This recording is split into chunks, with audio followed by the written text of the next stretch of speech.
And we're live. Game Awards in 20 seconds. The stream is actually working. Oh, I'm so annoyed, bro. I was trying to stream this morning, and for some reason, YouTube was so broke. I tried and tried and tried. I kept testing it, and for some reason, I just could not stream. I don't know what the hell the problem was, but it would not let me stream.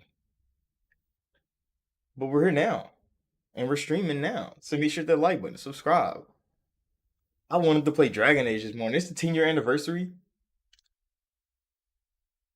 Oh, yeah, I kind of covered the fuck out of you, huh, Sydney?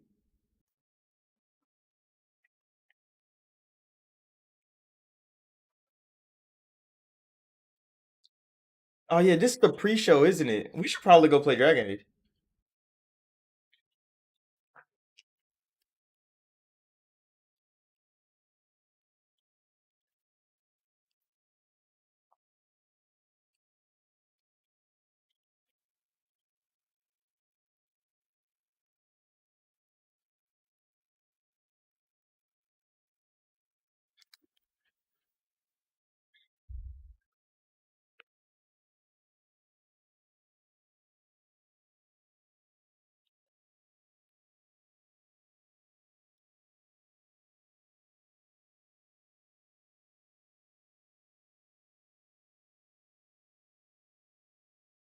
I thought they weren't doing world premiere no more.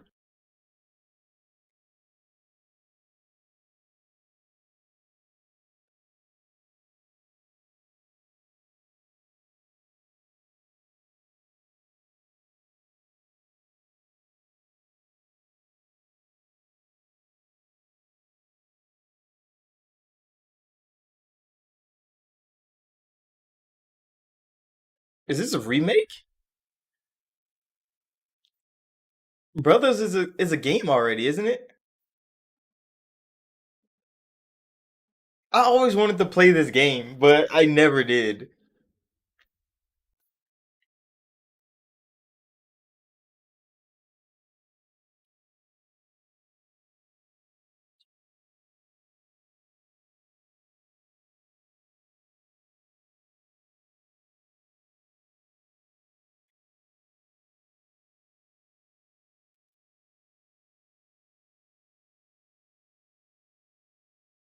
It's kind of like what's this called? Ula. I need to finish that game. Holy shit, I need to finish that game. Ula. I forgot all about it. I need to finish it. They're remaking Brothers Tales of Two Sons.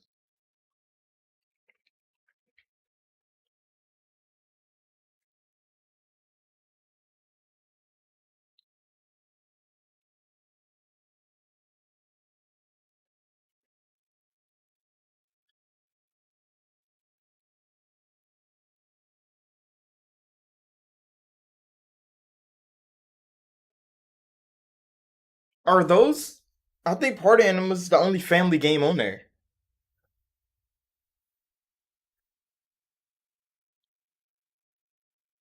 What's a family game again? Is it just made by Nintendo? Is that what that means?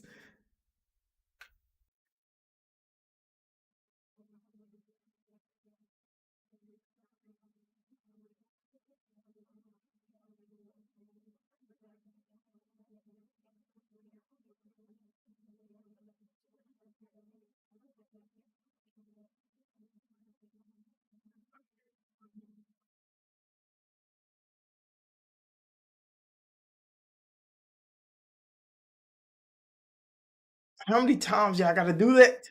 Fucking Bowser.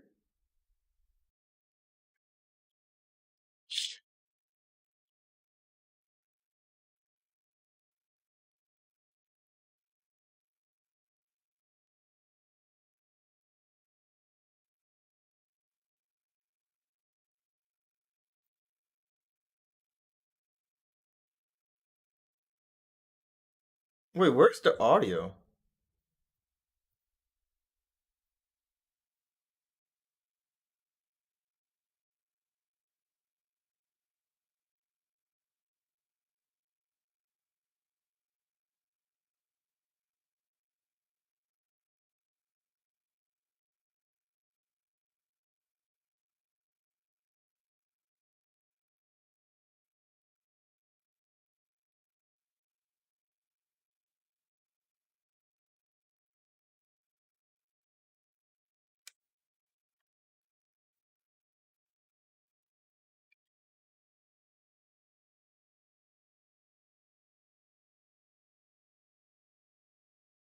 Does it have no audio? The whole time?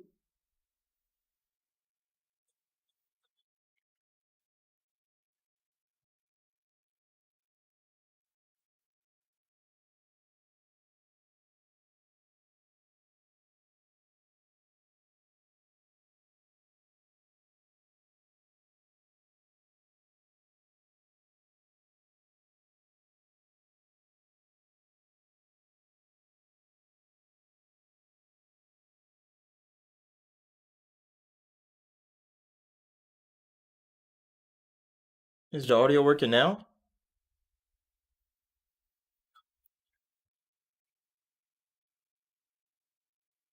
No, it's not. What the fuck?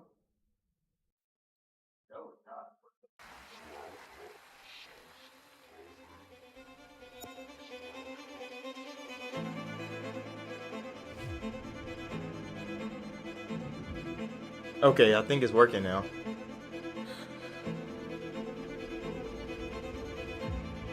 That's crazy. The whole time the audio was off.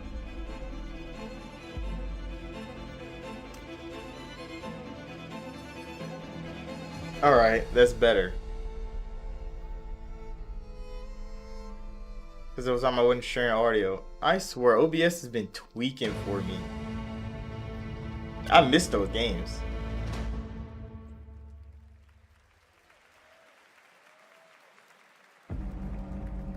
But it's alright, it's only the pre-show. We could get all this up and running. Everything kinked out and working before the actual show starts.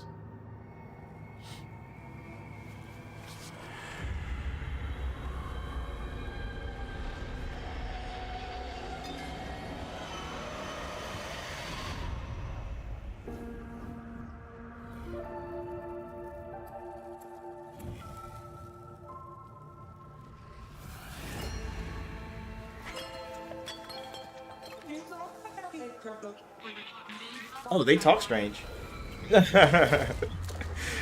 do they talk so strange?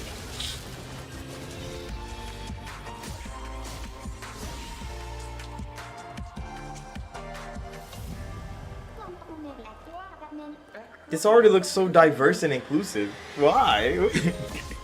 Why is it the first thing I see when I see the game, bro? How diverse and inclusive it is.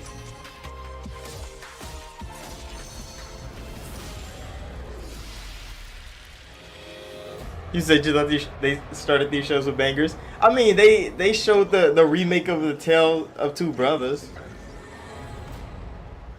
I don't know how hyped people are for that because I actually never played the game, but it looked the same. I swear it looked the same as 360.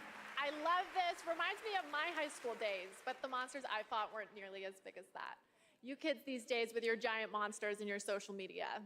And speaking of social media, TikTok Live Fest is happening now across 50 plus countries on TikTok. Check out the participating gaming creators and don't forget to share all of your favorite gaming moments on TikTok with #GamingOnTikTok. I wish I got to play Dragon Age this morning for live stream. I'm still so disappointed that stream just didn't work for me. It just wouldn't fucking work. I don't know if YouTube was down, it was bugging. I checked, it actually was. A place of wonder and awe. We breached the cosmic veil and reached a new planet. Yet generations later, this world remains untamed. You say any predictions for announcements?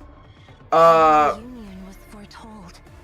I think destined to cross. I think for sure Baldur's Gate is gonna sweep again. Administrator.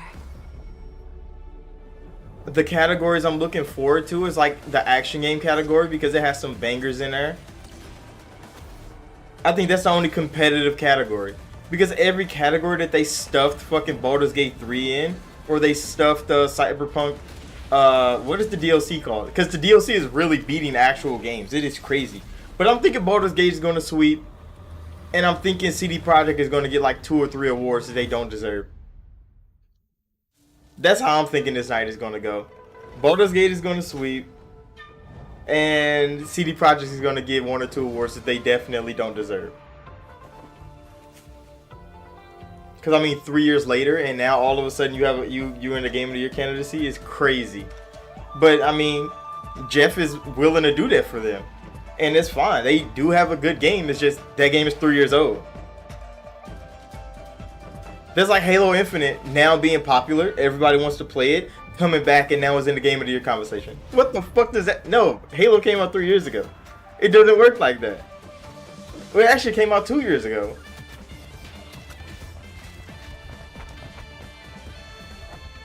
I mean, yeah, it was a good DLC. They revived their game that should have been good at the start.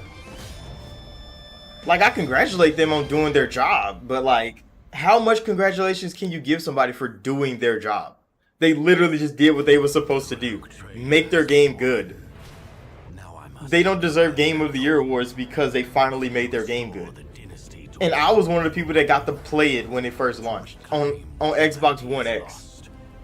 Before the Series X came out, I got to play that game and have a good time with it. It's just now I'm looking at it like, now they're getting pity prices. That's what it looks like. When games like Hogwarts Legacy is getting booted off every list, and CD Projekt get to be there with a DLC is crazy. But there was a whole lot of good games this year, so I mean, if the biggest game gets swept under the rug, it's kind of crazy.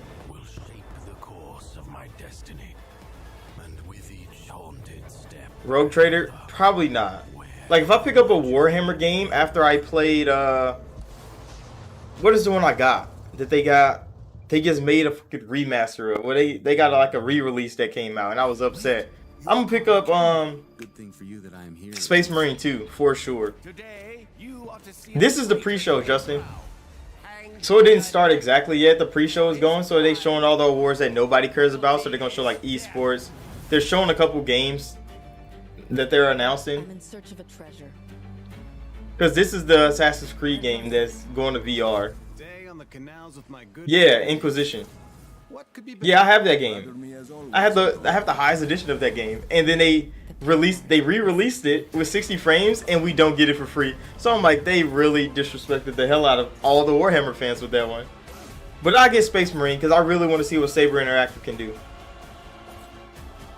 The pre-show is always 30 minutes, so the actual show starts at 7. The pre-show started at like 6 something. When did it start? 6:30? 6:35? I think it started kind of late, so that's why they kind of like pushing through it. Game Awards opening act. I'm still Sydney Goodman here with another award. This time for innovation and accessibility. The gaming community is massive, but honestly, it should be even bigger. I just realized he got a These Venom. nominees are pushing gaming He got a Venom beyond profile its picture. current limits. I have that too on These teams have Discord. created The one with software actual and teeth hardware because he that looks make like it me. It's possible for crazy. People of all abilities to experience the medium of gaming, with accessible features and technology that get us all one step closer to a seamless play for everyone. These nominees are doing the work, and they are Diablo 4, Forza Motorsport, Hi-Fi Rush, Oh, accessibility? Marvel Spider-Man 2, See, I don't understand the accessibility award either. and Because, like, who makes your 306. game easier to play for people that The can't Game play Award games? goes to Wouldn't it be? Forza Motorsport. How the fuck Forza Motorsport win that? You know how hard it is to drive? Who are they? I've never seen y'all on a Forza Motorsport Since this category was introduced video. several years ago, I think we've seen a dramatic shift in the whole industry towards making games more and more accessible. And with this list of amazing nominees, it just really drives that home. At this point, I think we've made the most accessible racing game ever playable by people across the mobility and vision spectrum, including totally blind players. But really, the real winners here are the players who have so many great games to play.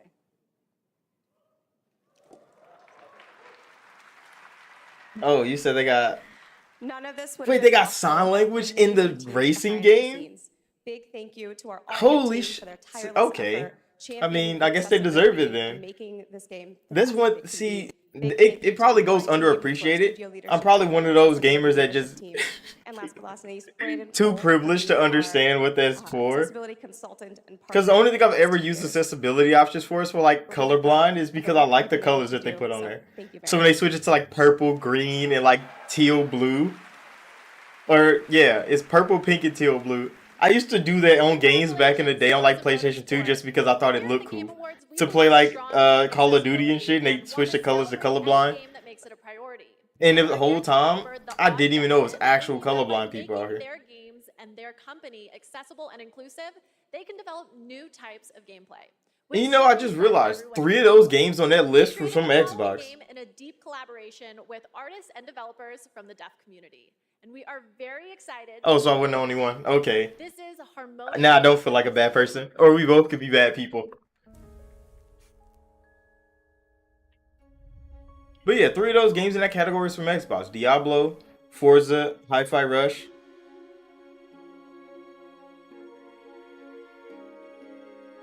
Is it a whole game full of sign language?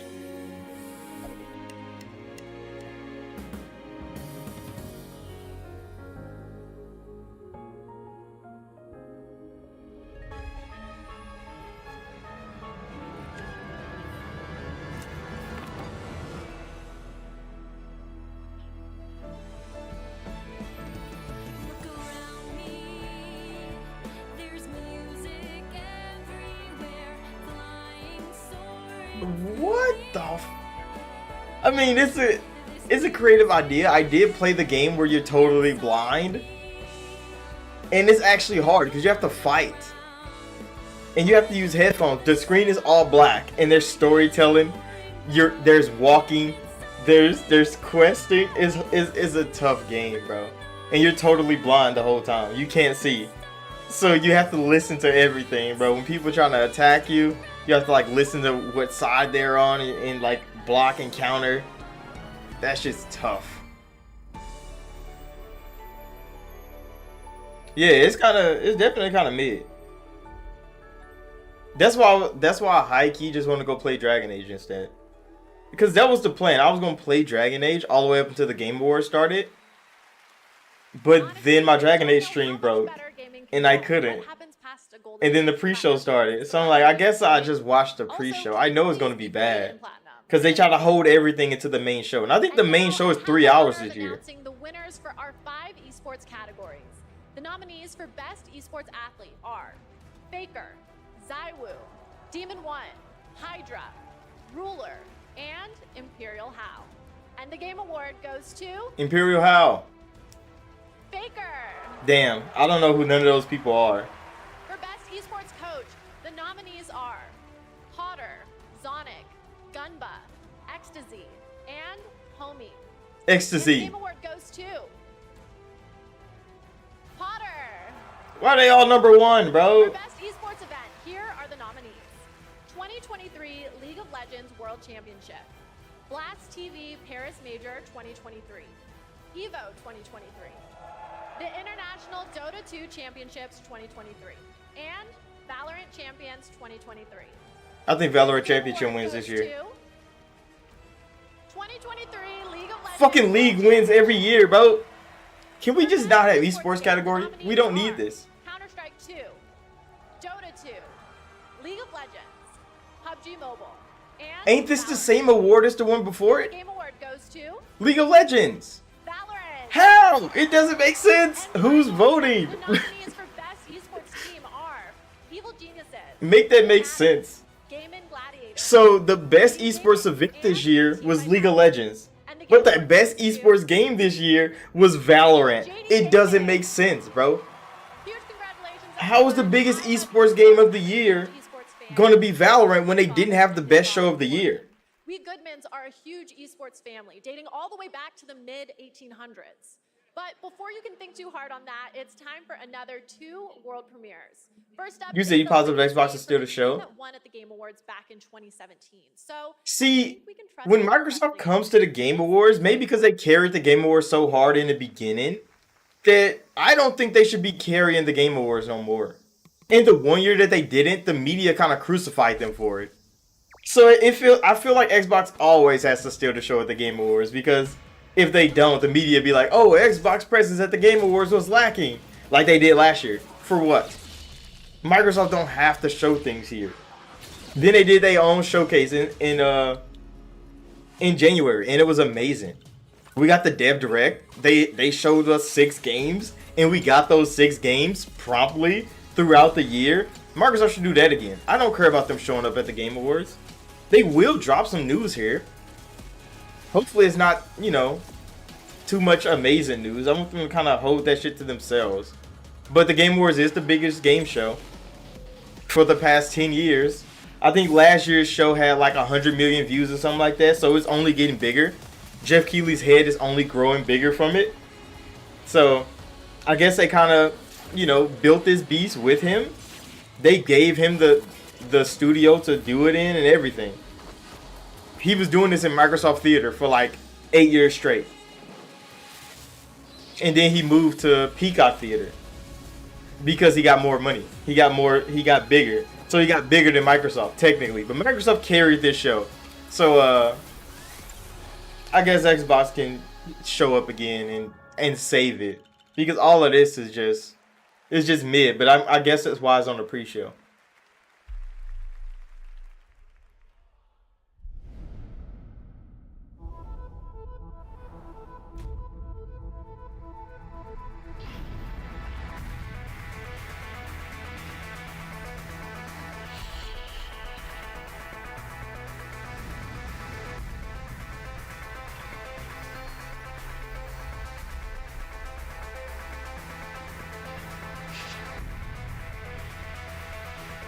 I really don't understand what the hell we're seeing. Some of these games just kind of, I don't know.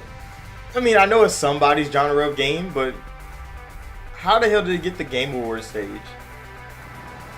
Even the pre-show stage. I know there's like better games. I could just say that right outright. There's better games that deserve this limelight than Thrasher, the music game. Thrasher, in case you didn't know, is from the same artist/composer that blew our minds back in 2016 with the cult hit Thumper.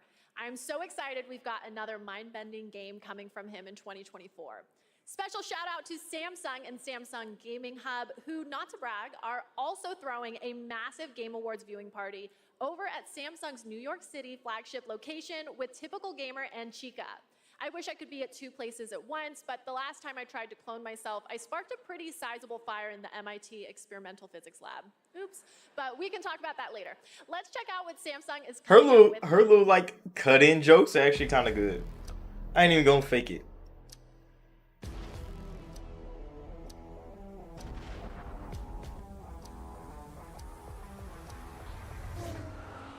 Oh yeah, Xbox carrying Samsung's gaming division.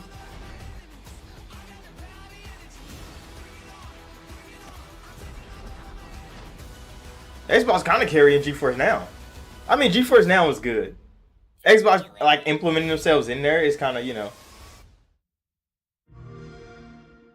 You said you don't think the pre-show is going to be bloated like... I mean, you don't think the main show is going to be bloated like the pre-show? Hopefully not. But they are going to have musical numbers again. I think they're going to have, like, 3 concerts this time. That's just going to be annoying. I'm definitely bleeping all of it. P3's remake is coming in, what, a month or 2? I have P5 and P4. I've tried P3, the original one. Well, the one that they put on here, P3 Portable. It was kind of strange. So I think I might try out the remake because it's coming to Game Pass, and if I like it, I might cop because Atlas is really putting in work to be good on Xbox, and I appreciate everything that they're doing. That's the dark hour. What I'm looking forward to really is Metaphor. Their Atlas's new game. That shit looks phenomenal, bro. That shit looks so good. I can't wait for them to show more of that. Pretty exciting, huh? Look at Aegis. Persona.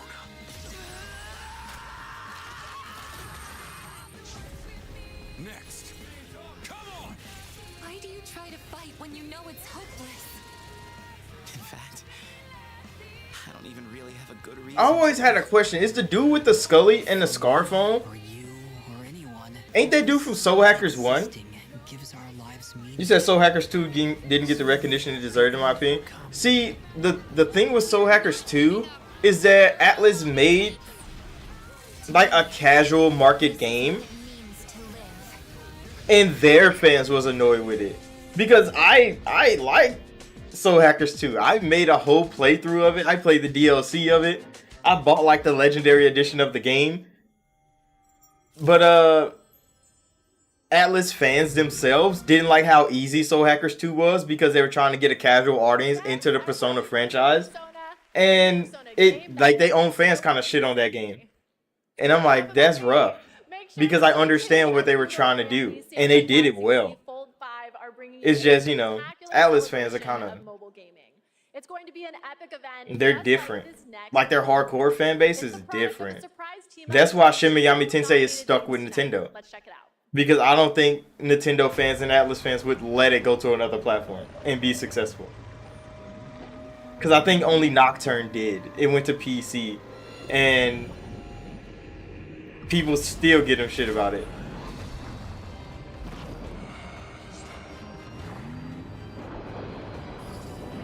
But yeah, Soul Hackers 2 was good. The DLC was kind of fire too. Everything was a little bit too simple though. So I kind of understand. It was an easy game.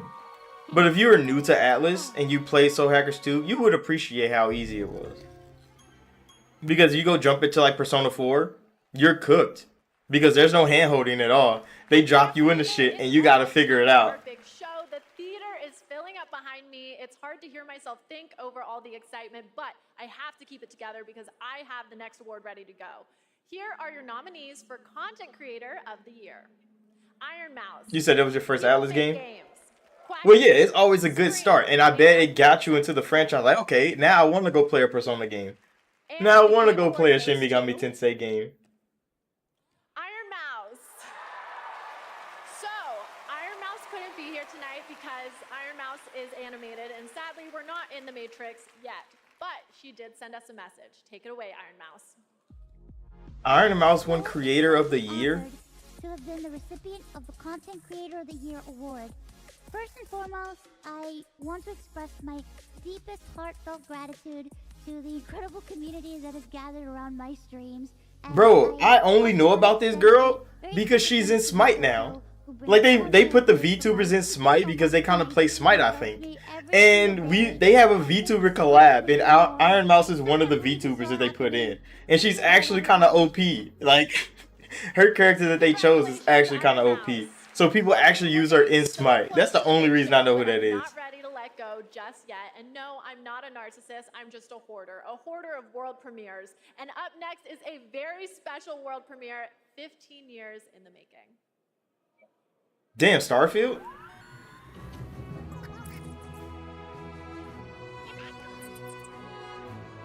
What a beautiful world. Too bad they never made another one.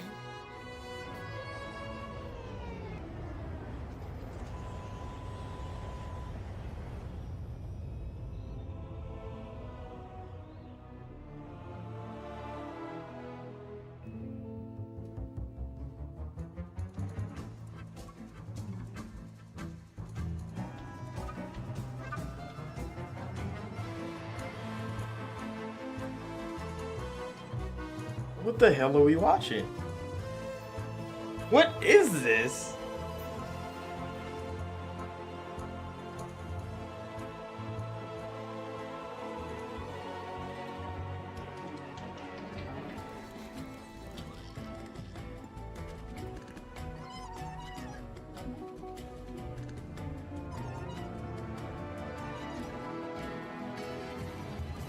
Yeah, I don't know enough about this to...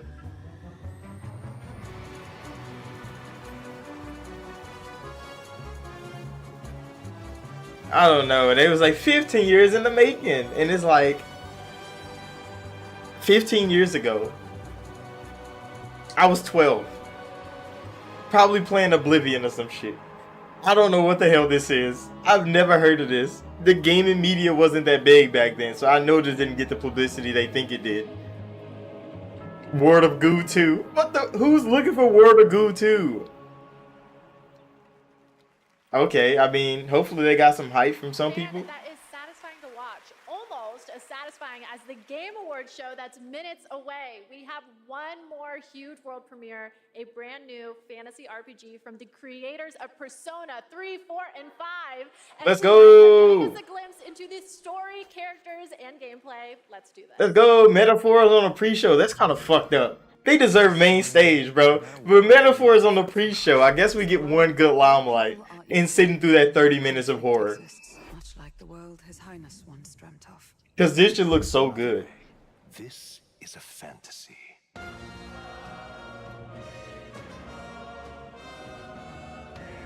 Yeah, they just making anything now. Where to go? That's kind of wild. Without an heir to wear the crown, what will become of the royal magic? This motherfucker open world. And it's hack and slash. What the f? I mean, it is still kind of Persona-esque though. But the overall fighting is not like turn-based. Small wonder when any among the populace might be king. Their speeches of tribal harmony mean nothing when every day they cheat and abuse us. It tells of a world united as one tribe. If only our lives were anything like the world in your novel. The art style of this game is just Dying tribal purity. damn. The differences. Atlas be doing damn good work, bro. They do good work. It's just good that they finally came to Xbox. It took them a long time, but once they did, I mean, they can keep dropping heat, bro. Let's do it. You'll be a hero. Trust me. And it's dropping next year. Oh god, how the fuck is Atlas doing this, bro?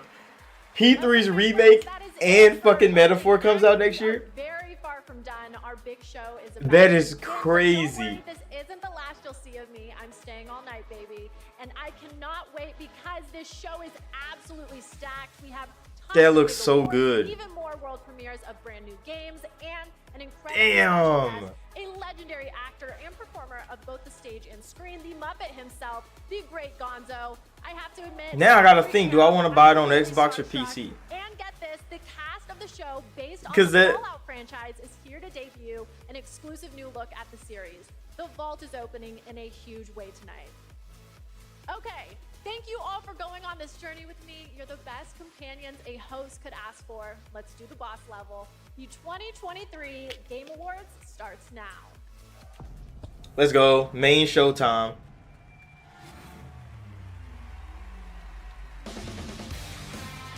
Welcome to the Game Awards 2023. Now, here's your host, the creator of the Game Awards. You said Fallout 1 and 2 remastered. See, the thing about those is even though the original creators of Fortnite, I mean not Fortnite, of Fallout and Bethesda, who owns Fallout now, are in the same place, I don't think they're working on Fallout. Good evening, everyone. Because that's why Fallout had to get recreated by Bethesda, because it was originally a dead IP that they literally bought off their hands and made Fallout 3 like the first game. So Fallout 1 and 2 was kind of cut. Like they trimmed the fat of it. They used the backstory and stuff, but then Fallout 3 is the first Fallout game, technically, in the universe that we know today. And we'll look into the future with an astonishing lineup of world premieres. More than anything, this is a show about bringing our community together in this room and online around the world to focus on something we can all agree on. There's nothing more powerful or more immersive than an extraordinary video game. All right, clap for Jeff Keighley. Great games comfort us, help us understand different perspectives on the world, and maybe even change us. That's what makes this medium different. Games, the actual things we play, are insanely special, and we're going to celebrate that for the next few hours. I do kind of feel bad Jeff doesn't get GTA 6 on his stage. I really thought he was going to get it, and then they leaked that shit online. They leaked it early online, and then I got fucking booted for making a reaction video too early. Because now I see everybody else's reaction videos go up, and I'm like, damn, mine got struck down because it came too fast. Because I saw the initial leak video. PlayStation's lead system architect celebrating 25 years of Cerny Games. Thank you for being here, Mark. The fuck? Of course, the team I ain't seen Mark Cerny yet since the launch of the PS3. I mean, not PS3 or the PS5. And now that motherfucker's kind of scuffed. The PS5 name is ruined by management, and we ain't seen Mark Cerny since. Welcome. I think we'll be seeing you a little bit later tonight. And we are also honored to be joined by the Tujimoto family, Haru and Ryozo, who are celebrating 40 years of Capcom this year, and a Game of the Year nomination for Resident Evil. Welcome, guys. It's so great to have you with us. And it's still wow, the remake of a game. It gets higher remarks than an actual new game. Into it. To present tonight's first award is last year's winner of Best Performance. Please join me in welcoming back to the Game Awards, yep, we're gonna do it, the actor behind Kratos in God of War, Christopher Judge. Rabbi Bill Clinton. Bro, Miyazaki better be here showing me Elden Ring DLC. Even though I never beat Elden Ring initially. I still want to see that DLC, bro. Christopher Judge. Oh, what a card. Good evening, everybody. He not drunk already, so like it's fine. He not gonna ramble this time. It is such a pleasure to be back here. I have such great memories of last year, Mr. Pacino, forgetting to thank my wife. No, he's not drunk this time, so I don't think it's gonna be a 20-minute speech. Mother. All right. I get it. I'm not gonna stand up here making long speeches. I'm gonna stick to the script. No 8-minute speech like last year. But fun fact, my speech was actually longer than this year's Call of Duty campaign. What? Even this nigga Christopher Judge is making fucking jokes. Call of Duty campaigns are always 4 hours long. I think the longest one is like 6. What are people talking about? That's kind of crazy, bro. I'm here to present the award. How do Activision feel about that? For best performance in a year of games, beloved by audiences and acclaimed by critics. These actors delivered 6 unforgettable performances. And here are the nominees. Best performance. That is kind of wild for Christopher Judge to say. Win, buddy. Kratos walks for fucking 20 hours and you get Performance of the Year. That's crazy. Did you write these pages, Mr. Wake? Wake has a double. My name's Astarion. They won't ever control me again. Ready for your annual physical? We have to talk. I'm the hero here. See, I don't really know how do they equate which one is the better performance. Whoever wins. Jeff has given me the okay to say. But if it's anything, it should be Cal Kestis because he literally carries the fuck out of the game. In your life, and I dare you. It should be Cal Kestis, but it's probably going to be BG3 because BG3 is just that good. Like, that's usually how it goes. But it should be Jedi Survivor. Neil Newbar. A fucking course.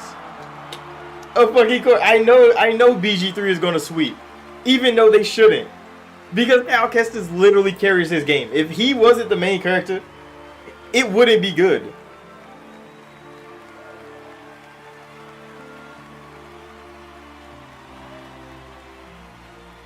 Yeah, but in a game of choice like that, what about the people that don't interact with him? They really wouldn't know who he is. What if you just kill him right when you meet him? He's not in the game the rest of the game. You don't even know what his performance is capable of. How do you win Performance of the Year when people can literally skip his performance? Like how? It doesn't make sense. I'll give it a shot. It's like me playing Mass Effect back in the day and Caden winning Performance of the Year for Mass Effect 3. Nigga, you won in my whole storyline, bro. I killed you in the first game. There's no way that a peace character in a game wins Performance of the Year. A skippable character can be Performance of the Year. Versus main characters, niggas that embody their role. To mi familia, That nigga is Cal Kestis through and through. He got the poncho to get put back in the game, even though they only put one, and they made it real hard to get. The poncho came back, and he kept bugging their ass about the poncho too. Every award show he was at, he like, where my poncho at? And said they were seen and they were represented by this game. When they lost hope, they felt isolated, they felt alone. And this game, yeah, it's just one of those, you know, media push things. Like, we know, like, come on now, it's a objective view of an award. Because yeah, people might say like, hey, he had an amazing role, but like, if your role is skippable, how the hell can you win it? Like Kratos, you have to play that nigga. Either you play him or you don't. So if you enjoyed everything Kratos did in his game, Christopher Judge should win Performance of the Year. But now it's time to look ahead to what you'll be playing next. But you know, world premieres. It's one of those things. Our first one. It might be more just diverse and inclusive. Who knows? Renaissance man. Please welcome Academy Award-winning actor and New York Times best-selling author Matthew McConaughey. How the hell you get Matthew McConaughey on a gaming stage? How the fuck you get Matthew McConaughey on a gaming stage? What the fuck? Good to be here. What's up, everybody? How does nigga still look young? Ain't he like 70? And I was going to come out and I was going to say the line that has preceded me on my career. All right, all right, all right. But they told me, they said, no, no, no, don't do that. Come out and say, pew, pew, pew. All right, we'll see how that handles. I'm here tonight because I have a world premiere for you from Austin's own Archetype Entertainment. I'm also here tonight because the video game that I'm premiering is the first ever video game that I'm a part of. Oh, he's in a game. Yeah, how the fuck they get Matthew McConaughey in a game? When the team first reached out to me, I was excited about becoming a part of the gaming world, but what really turned me on was when they shared the game's vision and my role in it. I will be voicing a character in this game, and all I can say is that I will have a unique relationship with every player. In this game, time Keanu Reeves kind of changed gaming. moves differently. Days for you are decades for your loved ones back home. The choices that you make not only affect the people that you love, they'll also affect your entire civilization for generations to come. Now, personally, I have had some experience with time dilation. Now you can too.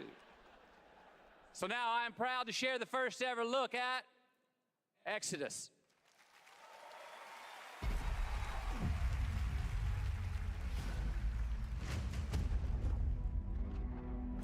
Max, we need to head back. Hold on, I'm getting a reading. Oh, you're cooked.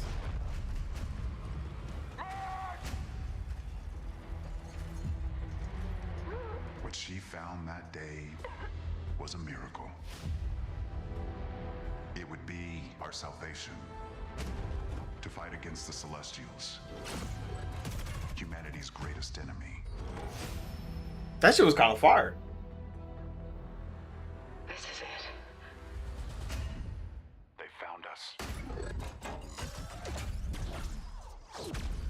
Damn. Stay down. The Celestials hunted us down. It's just being RTS, bro. Watch they finesse the hell out of us with this CG trailer, and it be an RTS, and they just ruined it for us. Look, he sacrificed himself. I gotta save you, Max. I'm sorry. We both knew the cost of using the gates. When you travel at light speed, time slows to a crawl. It was only days for me, but an entire lifetime passed for her. And in the chaos of those final moments, we never said goodbye. No, come with me. Wait, please, Tom. I love you.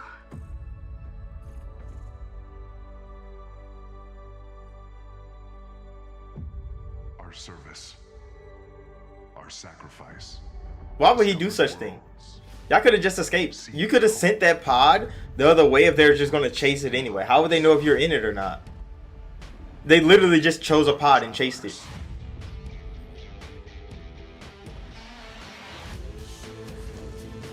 Okay, it's third-person shooter. They didn't ruin it. Not yet, anyway.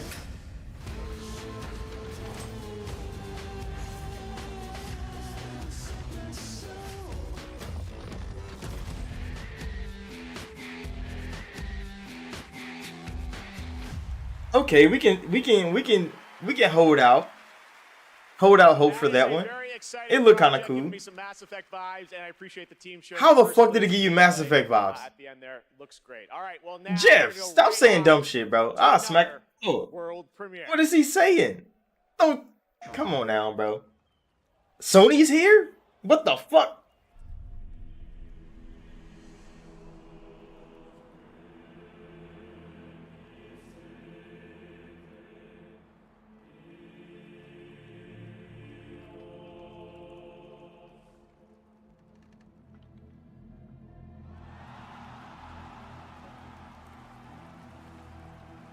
You are certain you remember nothing of this place. All right, Dyke. You have a good night. I'm gonna be streaming, so if you ever pull back up, you know, I'll be here. Why is Kratos here though? Does he have DLC still? Why exactly are we doing this? I must face this.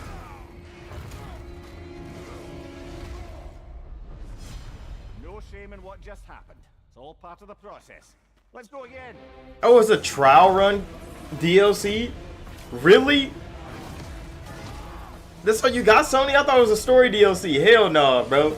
It's a motherfucking trial run DLC. You run a gauntlet. Of course, people want to do more God of War combat. Like, really.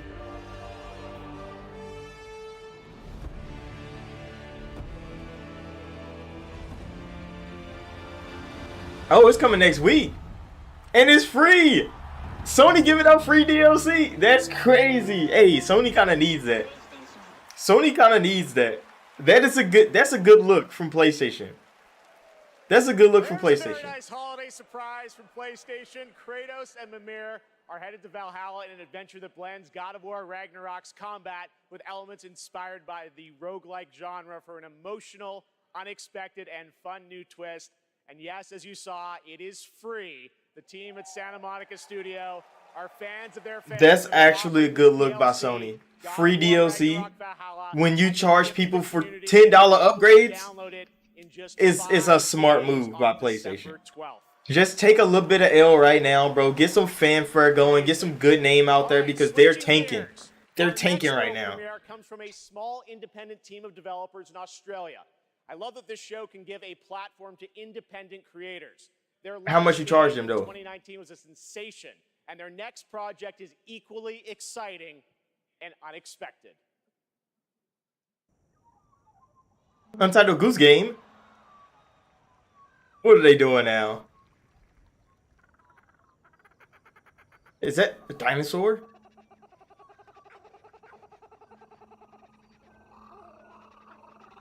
It sounds like dinosaurs. Or ducks. What is that? Hyenas?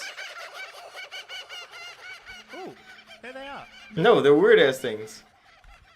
Oh, I see them.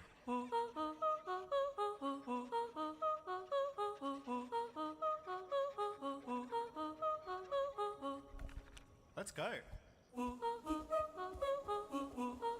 That's hella funny how they got these awkward ass, like, character models in a photorealistic world. You know they did it on purpose. They like, okay, ran out of assets. What are we gonna do as a character model? Let's make ants. But make them as low poly as possible. Low poly ants. Photorealism in the world. People are gonna love it. I already kinda like it. That's just adorable.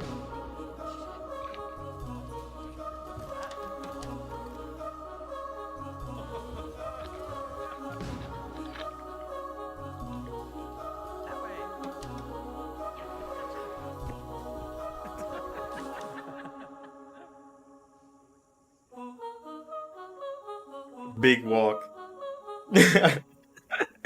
Just called Big Walk? Really? Okay. Super fun, right? I did a playtest of that game about a year ago and had so much fun. It is a very special and unique game. So you're just gonna break NDA on stage. At the show. All right, while you're watching He's breaking NDA on stage because he's Jeff Keighley. TGAsteamdeck.com. He's like, hey bro, I played that game last year. It was a blast. You're not supposed to tell people that. That's like me coming out and telling everybody what I did for EA just today. OLED display. Are you Enter now stupid? Only during the live show at TGAsteamdeck.com for a chance to win one of 100 OLEDs. All right, trust me, we are just getting started, guys. There are so many game announcements, awards, and musical performances ahead, including the Old Gods of Asgard from Alan Wake. You said no one wins that? Yeah, they be doing strange giving 1 in 100, and you already got like 100,000 gamers, probably up to 1 million gamers right now, all watching, and everybody goes to put that in, and there are only 100 of them. You would never know who wins it if they actually give them out. There's so many entering. Oh yeah, the Prince of Persia reboot. It looks really good. It's back to like old-fashioned Prince of Persia before they went like 3D action game, when it was still a side-scrolling. I saw our kingdom engulfed in flames. There's nothing you can do to stop me. But we wanted Prince of Persia, Sands of Time. How am I still alive? You seem stronger, but not strong enough to save a friend yet.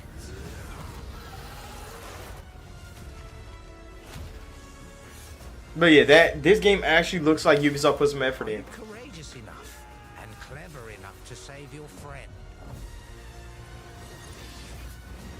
You say you're not a fan of side-scrolling unless it's Mario or Sonic? I'll do whatever it takes. I can understand that. Because like platformers and stuff, like growing up playing them, that's kind of the only game you kind of look for to be a side-scroller. Side-scroller action games always are kind of weird. Because you've played so many like 3D action games. Oh, the demo is out, so we actually get to play it. Fucking Lego Fortnite. I seen a clip of Lego Fortnite, and they made Goku Black just a random black guy in like a police uniform. That shit was funny.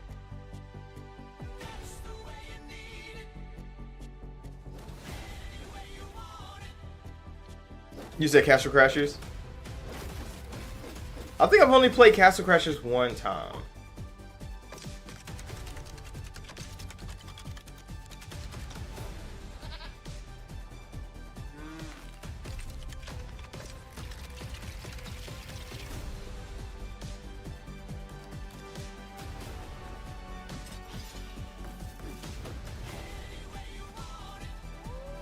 Did they just make Minecraft in fucking Fortnite and make it Lego?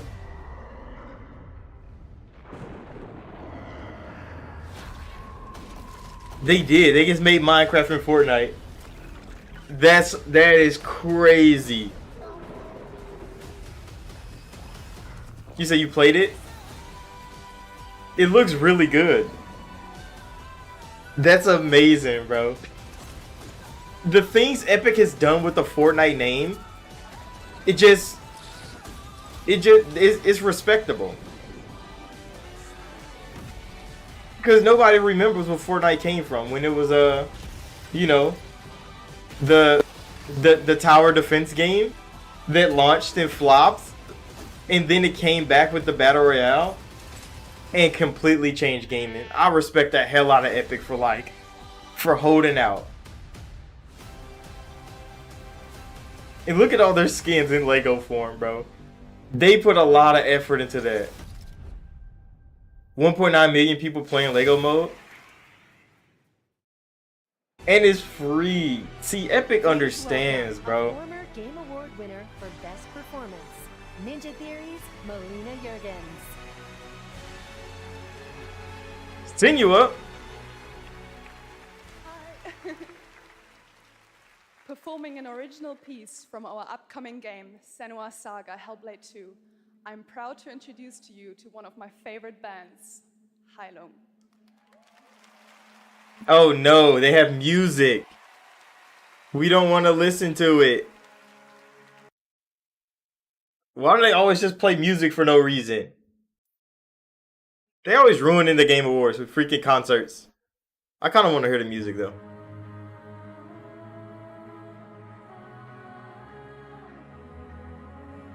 Metaphor. Because Hellblade's music is kind of fire. I'm not even going to fake it. It's really good. But why is it live music presentations in a Game Awards show? I know the music is fine, bro, but just don't.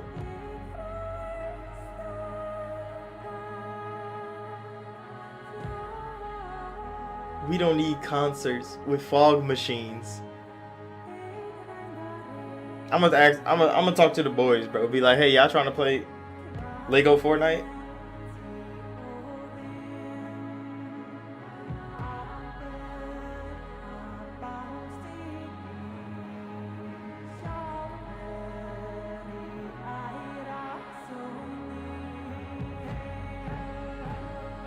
You said always got to do some Illuminati ritual shit in these shows? Damn.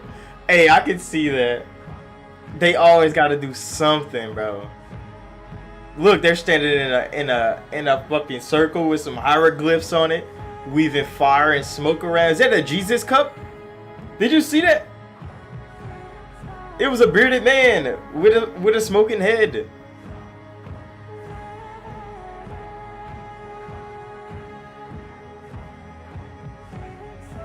But Hellblade is as Norse that it comes.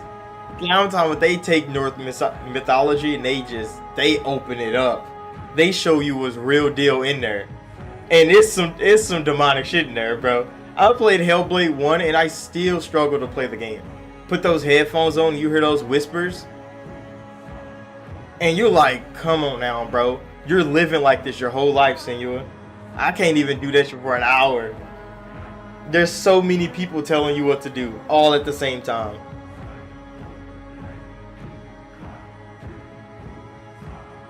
You said, what kind of game is it? It's like Hellblade is a puzzle game, but it's a third-person action game as well. So it's a blend of puzzle game and third-person action game, and she kind of uses her mental illness to like navigate the world because she suffers from psychosis, so she can't tell reality from like illusions in her head. So when she's going through the game, she might be hallucinating most of it. And then most of it might be real, but when she's like battling demons and she's like solving puzzles, most of it is literally in her head the whole time. She's just hallucinating. She has schizophrenia, so like she has like 7 people all speaking to her at the same time. The story is amazing. That's why she won Performance of the Year. And she's coming back for the second one, and that's why they're showing Ninja Theory's Hellblade 2. And it's going to be, I hope it's more of the same, but everybody wanted to be more of an action game than what it was the first time. And I don't think they should do that. Because, yeah, they could add more combat. But, like, what does more combat do to Senua when she's not a warrior? It's kind of scary. There's some parts that, like, you know, it'll get you, but it's not made to be a horror game because it is like an action game. The story is kind of dark, and this is what everybody wanted to see, the combat of the game. But she's not a warrior like that. So like, it does have really good choreographed combat though. And it should look kind of gory. Holy shit.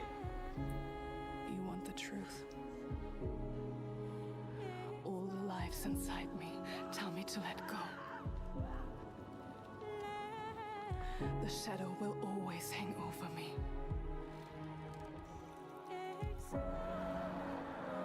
Yeah, she's still suffering though.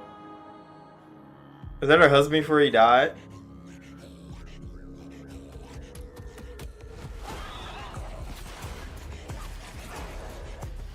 You say it's like Xbox's Last of Us. See, I wouldn't say that. But, I mean, you would put it in that same kind of light. Because, yeah, it's their third-person action game. Gameplay-wise. Yeah, I can see that. It could be equated to that.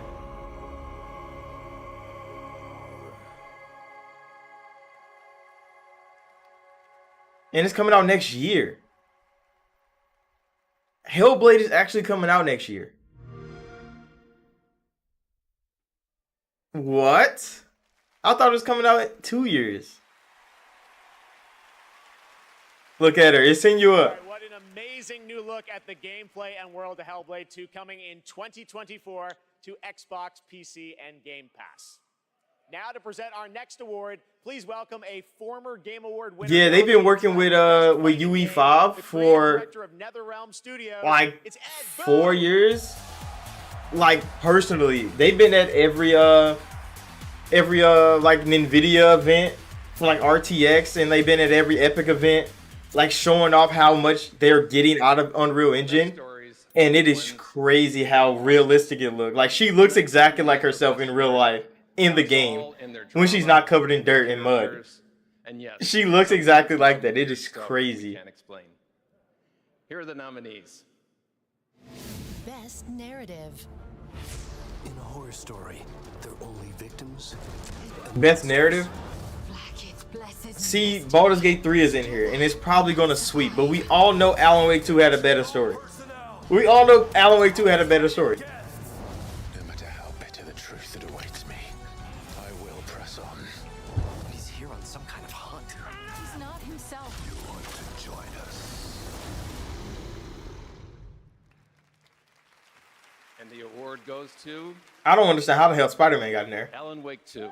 Alan Wake 2 actually won. Holy shit. BG3 doesn't sweep. BG3 doesn't sweep. I don't know how the hell Spider-Man got in there. Best narrative? I don't think Spider-Man 2's story was better than Spider-Man 1's story. It was not better than Spider-Man 1's story. There was so many convoluted pieces of it. There were so many pieces of Spider-Man 2 I'm looking at like, what the hell is going on here? Why is Spider-Man doing this and Miles is right here fighting? Or they switched it one time. Spider-Man's over here getting jumped and Miles is over there doing whatever the hell he's doing. Like, what are they doing, bro? It was so strange. They didn't have any teamwork really in Spider-Man 2. The whole narrative team, directors working with actors, Ansi, Hannah, Rosie, Holly, all the wonderful actors. Here tonight, some of them, Melanie, Ilka, I know some of the David, but the whole Game of the Year awards are already out. I think Baldur's Gate has won 2 of them, and I think Alan Wake has won 2 of them. music, From like publishers, you know, the Game and Media, they do their own Game of the Year. And Alan Wake 2 has won 2 Game of the Year awards. Gods of Asgard, Poe, this road, So I mean, Baldur's Gate isn't sweeping everybody. But I thought it'd sweep the Game Awards because, you know, they swept Golden Joysticks. We wanted to push things further, to do something. But Sam Lake is like, hell no, I'm not losing. Not that easy. But I think Baldur's Gate still might snatch Game of the Year on this award show. But I mean, Alan Wake has won 2 Game of the Year awards. So it's definitely a candidate. It's definitely a real life candidate.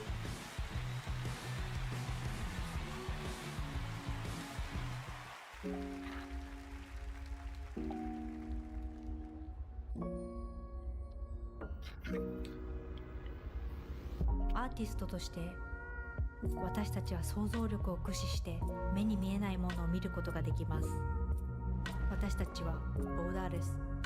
私たちはアーティスト。私たちはどこにでも存在する。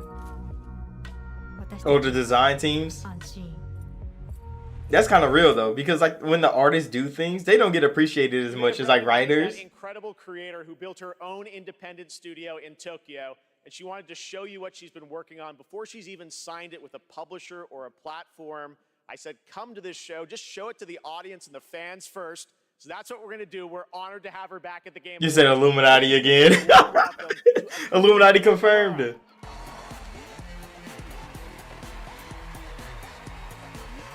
So is Jeff really just reaching out to indie developers, or is he trying to get some exclusive content? You see the content? Look at the hand signs. See, that reminds me of Ghostwire. That's why I like Ghostwire, because they just be chunking hand signs for no reason. It's so good. This stage again. Thank you. First, So Japanese. I want to say thank you to the unseen artist, Miteru. And you, thank you, all you. She's so nervous. Support changed my life. Did she just hit that Attack on Titan? Today, I am She just hit the. introduce Where's my hoodie? first project. I should go get it. My hoodie's right there. It's time to see the unseen. See the unseen? Bye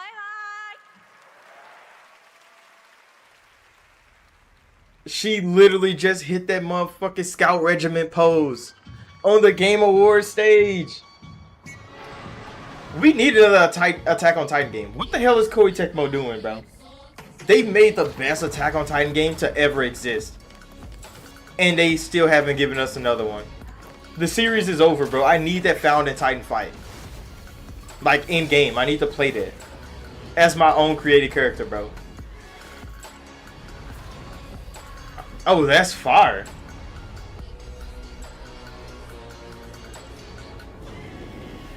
I swear the stream of Japanese creativity is everlasting, bro. They always have some creativity over there. So many incredible projects See, America has a lot of creativity too. Like the Western side of gaming, they could be more creative, but instead they want to make money. To use a place like TGA to introduce you to brand new worlds, like And I'm like, nigga, just give me something that you care about.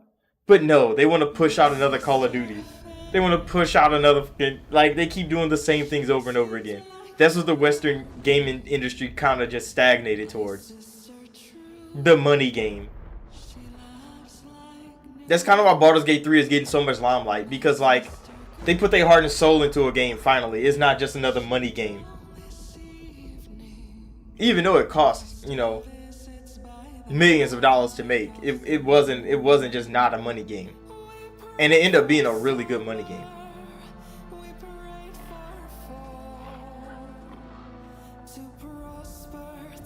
This art style is actually kind of fire.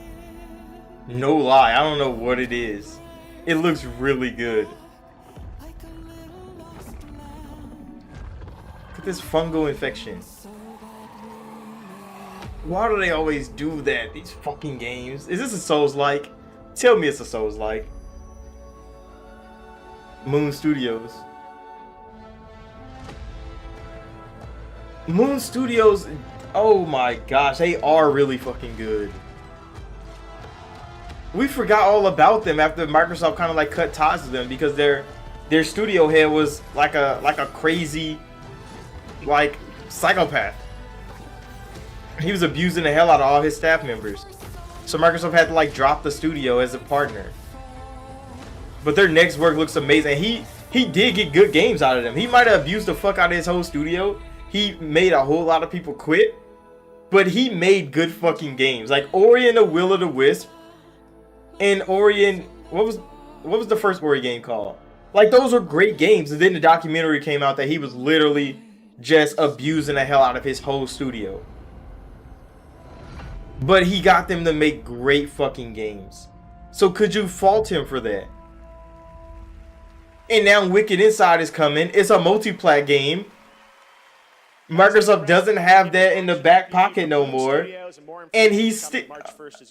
I think it's an L. I think it's an L for Microsoft, bro. They should have kept that studio. Even though, like, they should have kept that partnership. Even though he was a shitbag to everybody that worked for him. He got them to make great content. And if they hired people and they created great content and they put it out and then they quit, oh well. Oh well. But at least the games are going to be good.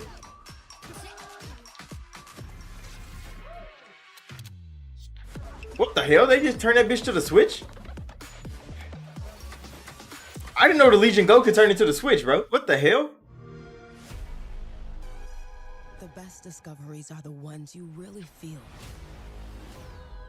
The thrill of exploring new worlds. The rush of victory. Game Pass is legit an unmatched platform right now.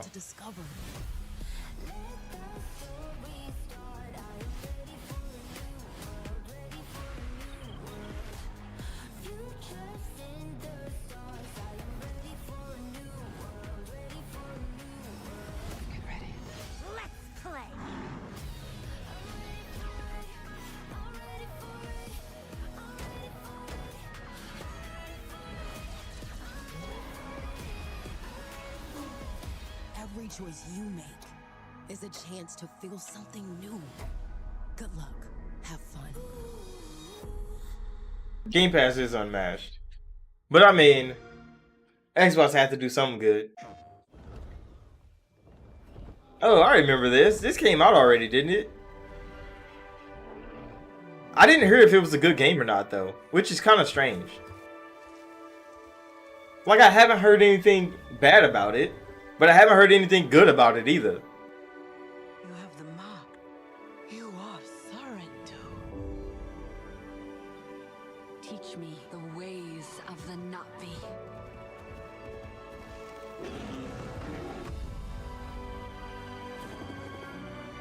What they do to the land, the RDA, that is death. All these one-word reviews, bro. What the hell? Entertaining. But they have made us warriors. Avatar: Frontiers of Pandora, available now.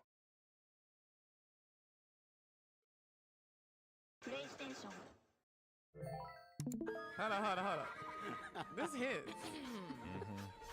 Good day, Sot. You're just a wiffle waffle. You can't even aim when you go into battle. I am a baron. You are a border. I write decrees. You mix mortar. You said who needs that game when we got Ark? I mean, it's a Far Cry game skinned as a Avatar game. It's literally just Far Cry Primal reskinned as an Avatar game. That's exactly what it is. But it really has been an outstanding year for gaming. And now to talk about some of the biggest games, it's a pleasure to welcome from the Muppets, that's right, the great Gonzo. Oh, thank you. The Muppets? Hey, What the hell? It's great to be here. Hello, everybody. Hey, buddy, thanks for coming. Looks like you're kind of wearing what I'm wearing. Yeah, it's like looking in a mirror, isn't it? Well, I really I don't really think. don't think. So, So, Gonzo, what have you been playing? Seriously, what have you been playing? Hey, everybody. Hey, everybody. Gonzo's buying everyone popcorn tonight. Hey, wait a minute. All right, that was a good one. You got me. Well played, Jeff. Yeah, well, thank you. Seriously, though, what have you been playing, Gonzo? Well, lots and lots of Tears of the Kingdom. What an incredible game. You know that one mission where you follow the cuckoo up a hill? I lost track of how many days I spent doing that. The objective is really, just follow the chicken. You don't have to ask me twice. That's right, you do love your chickens. So I get that was your favorite part. What did you think of the ending? Oh, I never get past that cuckoo mission. I keep restarting to see if I can get a slower time. All right, well, any other great gaming highlights this year for you, Gonzo? Are you kidding? Actually, if you have the time. Hey, you guys got a minute? I'd like to show you how many of this year's greatest games all revolve around one central theme. Check this out. Chickens. Yeah, that's quite a conspiracy you've uncovered. I know. You probably think I'm obsessed with chickens, and I can't appreciate video games beyond this one very specific interest. I mean, yeah, I think we're all thinking that. Chicken Crash, Chicken in Minecraft, Yeah, maybe. the What do you Chocobo. think, Zelda? Yes, let's do this IRL. Come on. Unbelievable. All right, here are the nominees for Best Debut I'm just Indie Game. In this category, didn't people argue over it? Because like one of the games is made by like an own studio.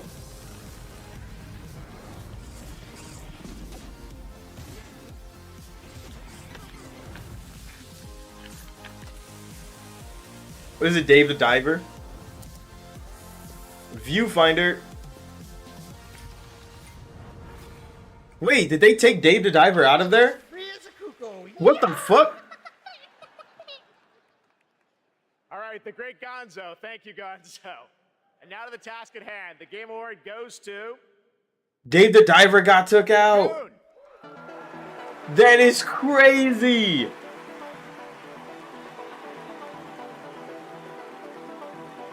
Come on now, Jeff, bro. There's no way You advertised Dave the Diver in that category, and it didn't even.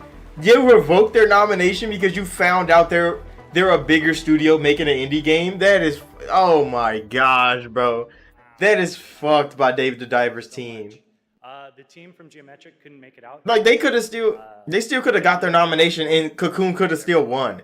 I don't understand why the hell they would revoke that from them when you literally gave it to them. The team at Geometric, thank you so much for being such a wonderful partner on this game. Thank you. The Geometric team also wanted to thank they were honored to be nominated with all the awesome studios. That's kind of fucked, bro. We can't wait to see what you guys do next. That's so I don't think I'm ever gonna get past it. Like, are y'all gonna take Cyberpunk out of the fucking ongoing game category? Because they definitely don't deserve to be there. But y'all put them in that category. Which title are you most excited to see go mobile in 2024? Google Play will be awarding the most anticipated title with their Play More award on Twitch. So head on over to Twitch to lock your vote. And now it's time for our next world premiere. Yo, yo.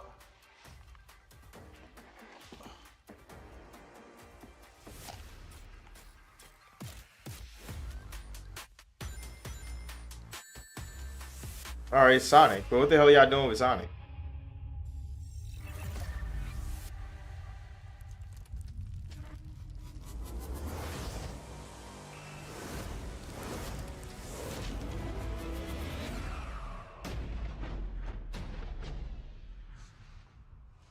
Did you save the game?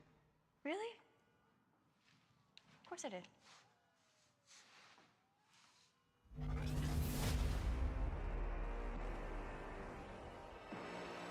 Yeah.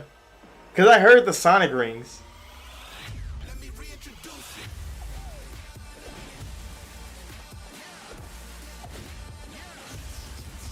What the fuck?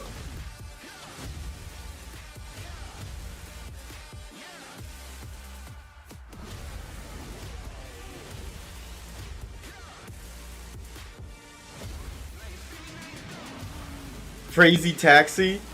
Revive?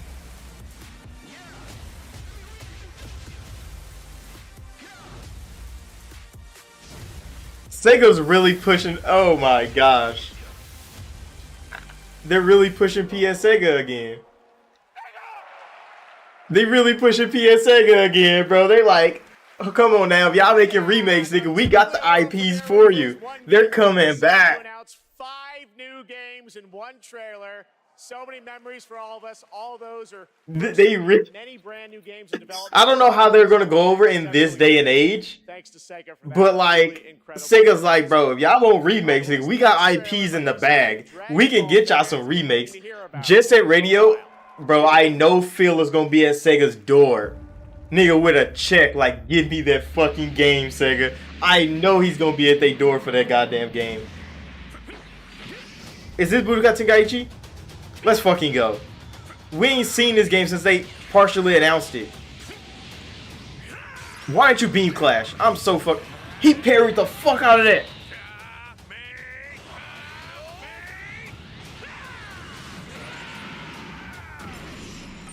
To think that Final Flash and Kamehameha can be a beam struggle. There's no fucking way. That Final Flash is weak compared to Kamehameha. Come on now, bro. Don't disrespect Vegeta like that.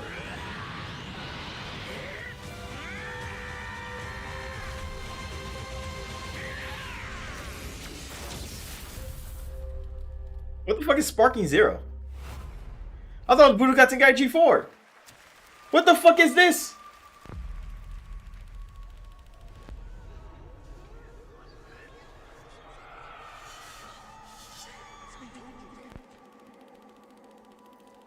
Supermassive Games.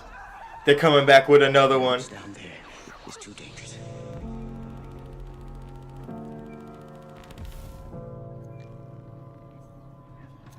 Wait, they're making a story game for Dead by Daylight? Telling myself I won't go there. Oh, but I know that I won't. You said new killer. Wait, this is a new killer trailer? What Supermassive have to do with? No, this is a Supermassive game. It's 4 people. I think they're making a story for Dead by Daylight. Which would be crazy that they're collabing like that.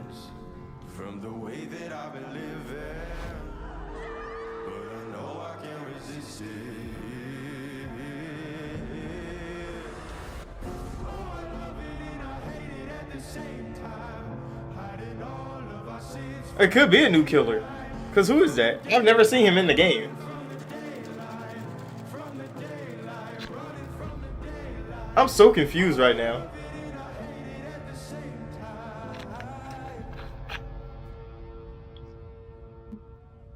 Oh, it is a game. So Supermassive literally making a story. That's right. 2 huge names in the horror genre, Dead by Daylight and Supermassive Games, are coming together for a brand new single-player experience. That's a crazy collab right there. Supermassive and Dead by Daylight. New worlds, but now it's time to return to a world we haven't seen in quite some time.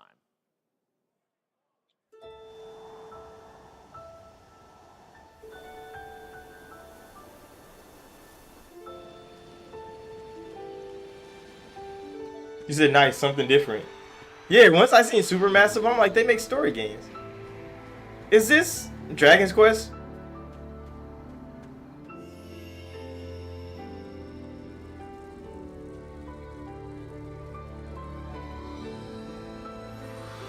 Not exactly. There's no Trunks looking nigga in here. Or no Gohan. It's Square Enix, okay. Well, no, Square Enix does make Dragon's Quest.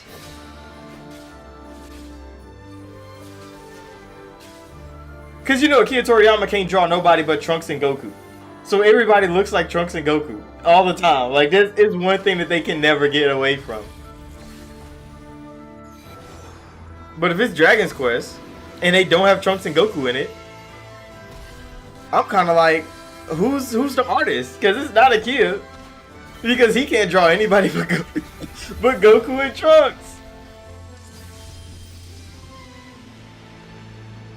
Well, I guess for male characters anyway. Visions of Mana. Okay, it's Visions of Mana. Okay. But it's just like their new IP game.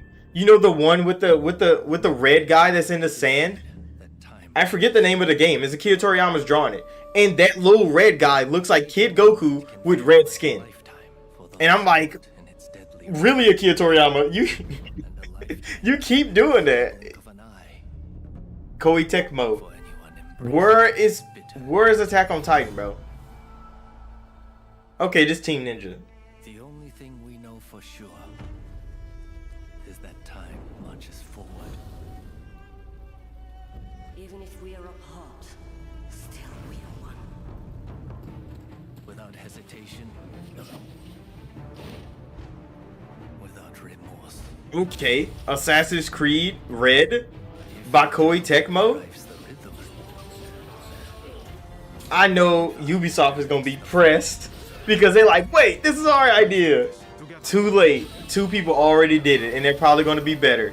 Did you just see that? He just parried a fucking. How many mountains must you move? Damn. To alter the river below. Let us not forget the pain of Master Shoin. You say if they got GTA second trailer? I think Rockstar has outgrown award shows. I think they really have outgrown award shows. That they got so big that I don't think they think they need an award show to show their trailer. They accidentally leaked their trailer a day early after releasing a whole motherfucking thing. But I mean, whoever gets them on their stage is gonna be up for it. And I think Rockstar knows that. They're probably asking a dumb price. Like a massive price. Because they know, like, hey, if I'm on your stage, you're gonna be up. Wait, so That's Rise of the Ronin coming to PlayStation in 2024. And now it is time to announce winners. you said it looked like in a number Sekiro. of other categories. Here are the Yeah, that's probably why they got it. action game. Cause yeah, I just noticed it was a Souls-like. Fires of Rubicon. Dead Island 2. See this category? Hi-Fi Rush and Remnant 2. And the Game Award goes to Armored Core 6. Yeah, Armored Core has to take it. Even though I would have wanted Hi-Fi to win. Nominees for Best Art Direction: Alan Wake 2, Hi-Fi Rush, Lies of P. See, I like 3 of those games. I like 4 of those games up there. Legend of Zelda: Tears But you know Alan Wake 2 is the biggest AAA game out of all of them. Alan Wake 2. Yes, like, they getting swept because Alan Wake 2 is in there. Nominees for Best VR AR: Gran Turismo 7. Nobody cares about AR and VR, bro. Sony acts like they do. VR mode and Synapse. And the Game Award goes to Call of the Mountain. Resident Evil Village. Resident Evil 1 over Call of the Mountain is crazy. Now your nominees for Best Mobile Game: Oh, nobody cares about this category. Ever Crisis, Honkai Star Rail, Hello Kitty Island Adventure. I think it's gonna be Honkai Star Rail because they make billions of dollars on that game. Game Award goes to Honkai Yeah. Star Rail. That game makes so much money that they just keep making more of those games. Is it Pokemon Go? Hey, Pokemon Go is still kind of a hit. I ain't gonna fake it. Our biggest game announcements are still to come. But right now, we'd like you to meet one of tonight's nominees for Best Debut Indie Game, who's also part of the newly inducted Future Class presented by Old Spice. Yeah, I still don't like you took Dave the Diver out of that category. In India, when I grew up, I had a very early interest in games. When I got to Canada at the age of 12, it was a whole new world for me. For many South Asian families, food is not just a thing to cook, but also a way of expressing affection and all the things that they cannot say. Bimba is a narrative cooking game that tells the story of an Indian mother who moves to Canada in the late 1980s. It's a story about love, loss, and family. The more local you are, the more international you become. Everybody who's played the game is able to put something from their lives into it in ways that I wouldn't have expected. AMD X Steam Deck.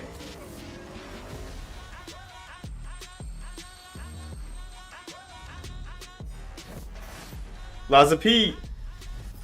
Lies of P is such a good game. I'm glad it got nominated as much as it did. I know it's probably not going to win a single award. But the recognition that it's getting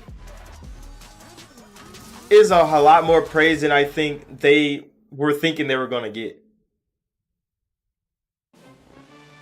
Because to be up there with the heavy hitters, even if they don't win, it's still phenomenal. Fucking Outlast, bro.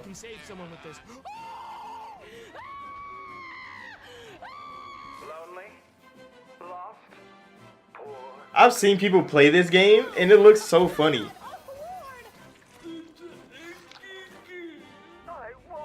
You said even the fact that it's a Souls-like? Yeah, it's one of the best Souls-like games to ever exist. I've played a lot of Souls-likes in my day.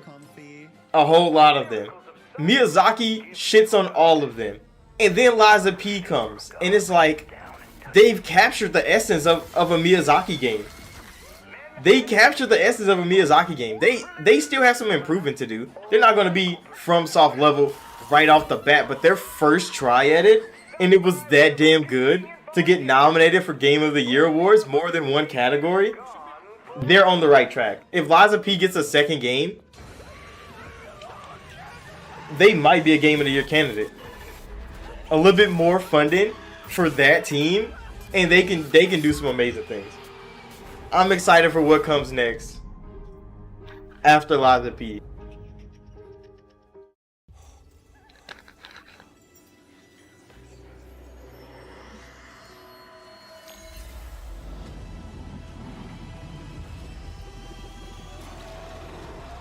Nicotine addiction can make stress worse.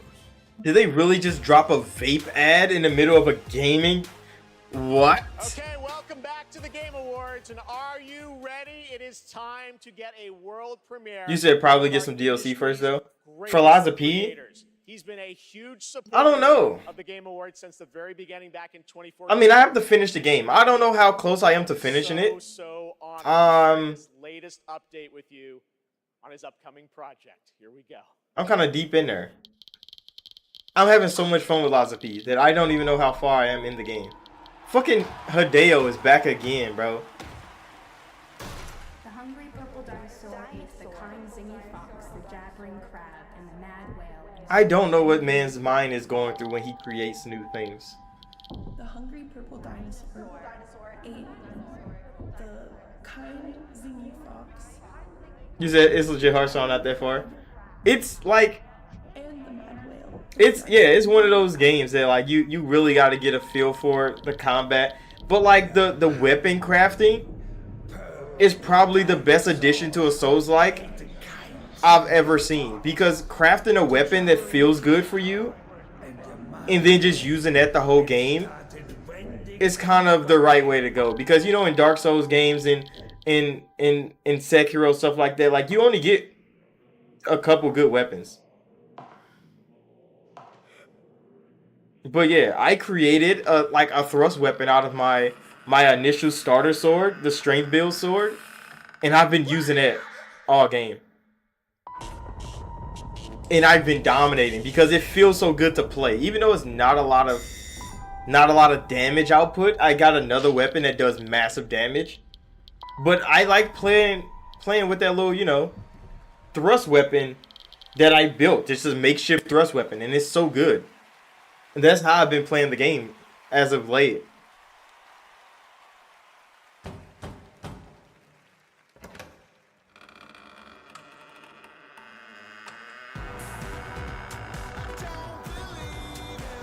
Please welcome the visionary game developer behind OD, Mr. Hideo Kojima! This man Hideo gets the highest of praise, bro. I understand you're an icon in gaming, but they're just like they continue to push this man to the forefront. And it's like, I understand you created so much for Konami and they discarded you. You have a blinged out Kojima on your chest.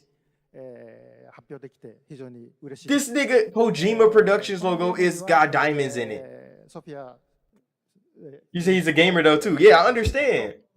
But he's one of the most prolific developers in existence, bro. Really happy to show the new title, OD.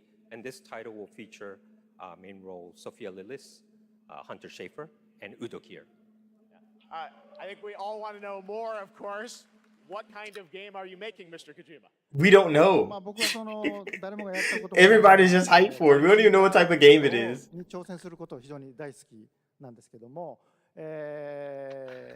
まあXbox ゲームスタジオの力を借りまして、彼らのクラウド技術を使って、まあ全く新しい Look at his logo just blinging like that. I want one now.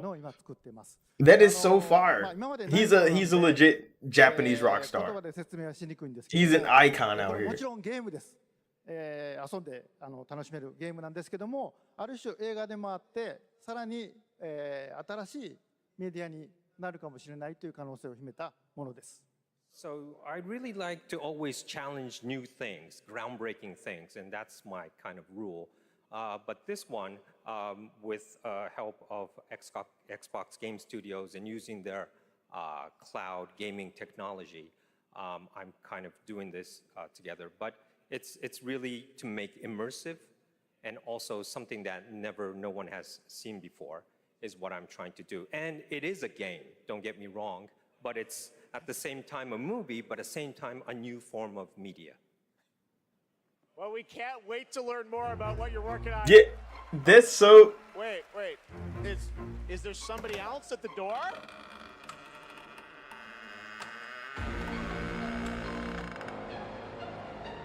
Whose big ass shoes is that? Welcome Jordan Peele to the Kojima-verse. Was he's writing? Is he gonna be a writer with Kojima for the OD game?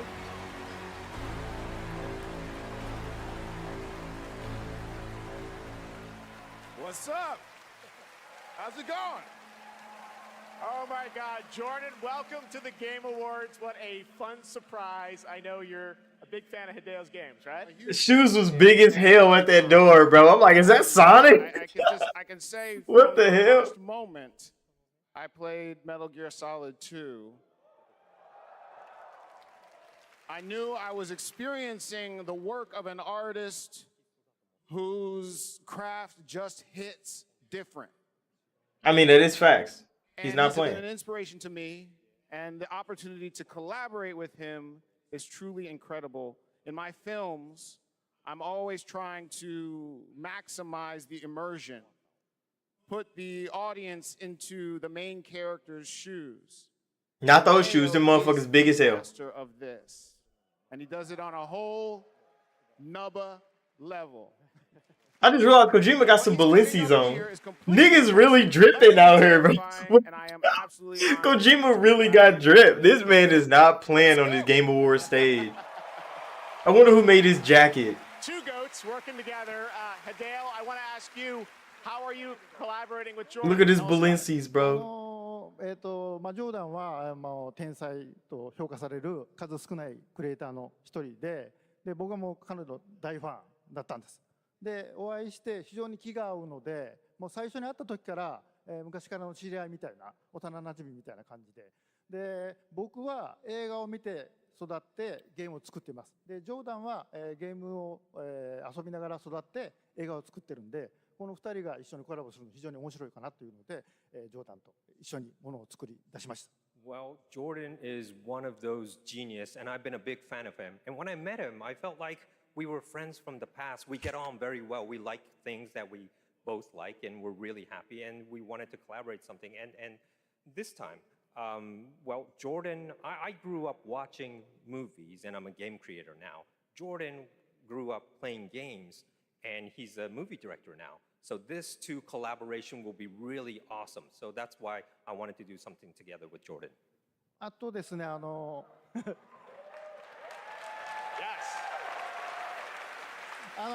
Why is Buddy in a suit of armor? Can somebody explain that one to me? Why is he in a suit of armor?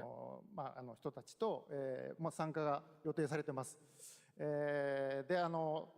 それぞれの恐怖っていうのの焦点を当ててもらってストーリーテリングしてもらうと予定です。で、ここではそのメンバーを紹介できませんけども、非常に豪華な夫人というか巨匠たちの集まりなんで、僕はその彼らを集めてアベンジャーズと呼んでます。ぜひ楽しみにしてください。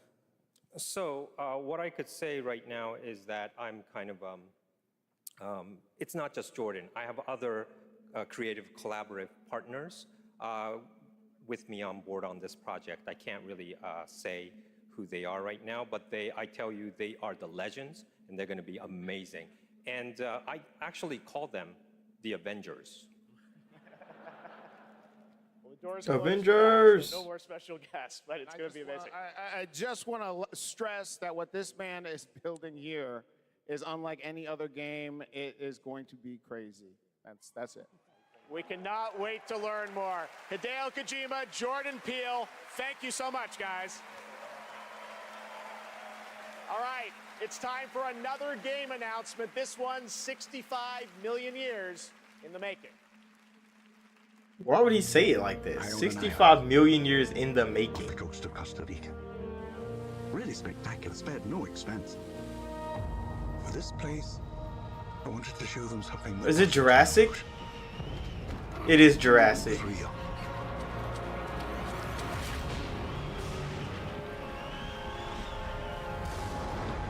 Can anyone hear me? This is Dr. Maya Joshi. I've been left behind on Isla Nubla.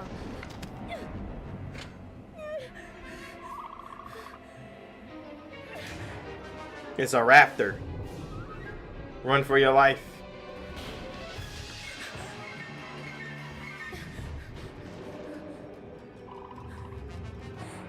Is this in-game? Graphically, it's impressive. The water physics on her skin?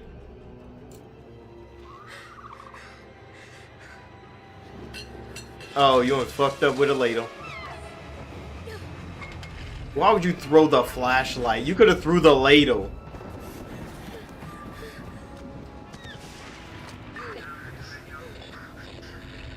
Is anyone there?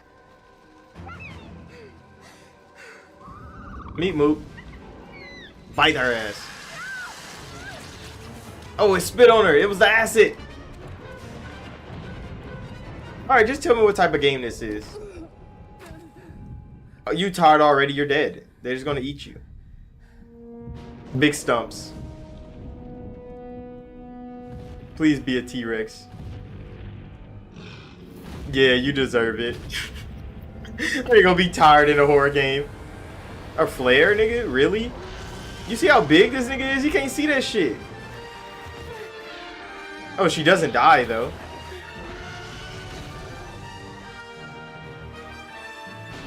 That little ass gate is not fucking stopping him.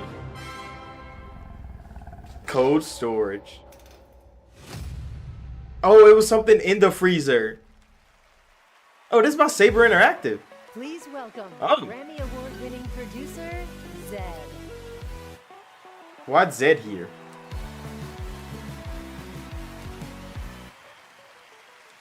Hello, everybody.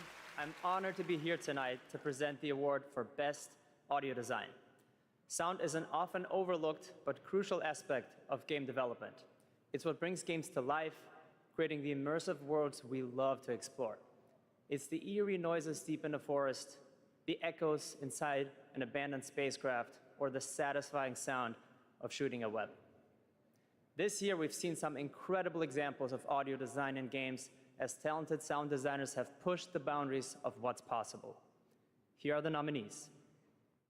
Which this is another category that is like, what sounds are you looking for?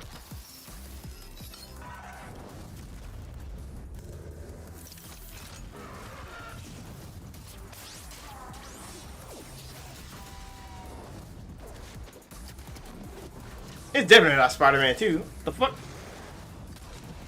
It's definitely not Resident Evil 4. What are they doing in here? It should be a racing game. It should be... Like, Forza should be in there because the audio design team works so fucking hard to make every car unique. It's crazy. Hi-Fi kind of deserves it. They deserve at least one. They, like, Tango put on a show with Hi-Fi Rush. And that started the year off strong for Xbox. And of course they stumbled with Redfall. And then they picked it right back up at the end of the year. Thank you so much. 信じられません。このような素晴らしい賞をいただきありがとうございます。Tango! 制作チーム一丸となって取り But it should have been a racing game in there. Like, it should have been a racing game in there. There's no way racing games audio design just gets overlooked like that. And I don't even like Forza as a game to play, a racer to play, but I understand the quality of driving that they do. The audio is crazy. When your tires hit different pieces of the pavement, it sounds Everyone who different. supported this project, and for myself, thank you to our family, friends, partners, pets. Thank you everyone at Bethesda, ZeniMax, Microsoft, and all the players out there for going with this ridiculous project. And most of all, to the team at Tango for taking such a wild idea and making it a reality. Thank you so much.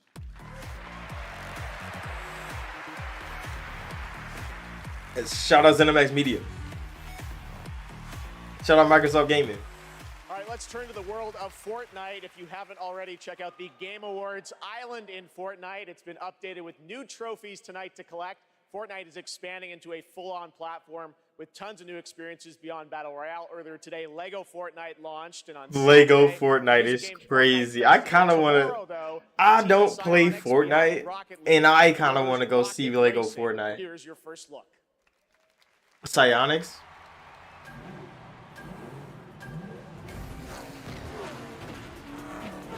Oh, they're making a racing game. Oh. It's Fortnite racing. Bro, if Fortnite gets a better arcade racing game than EA, I'm gonna be pissed.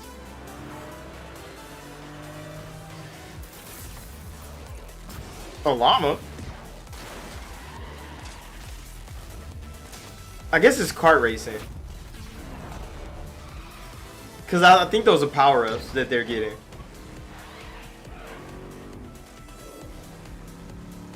Niggas casually driving. I don't know how the hell you could drive right-handed. You said Rocket League racing in Fortnite. Is it good? I don't play Fortnite. I literally don't play Fortnite at all. She just got on the roof.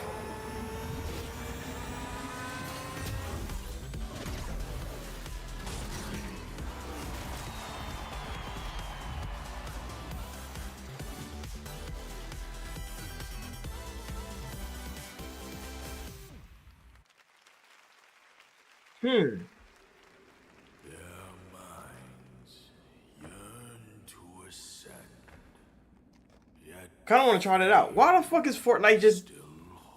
They're just dropping so much gas. They gonna make me download Fortnite, bro.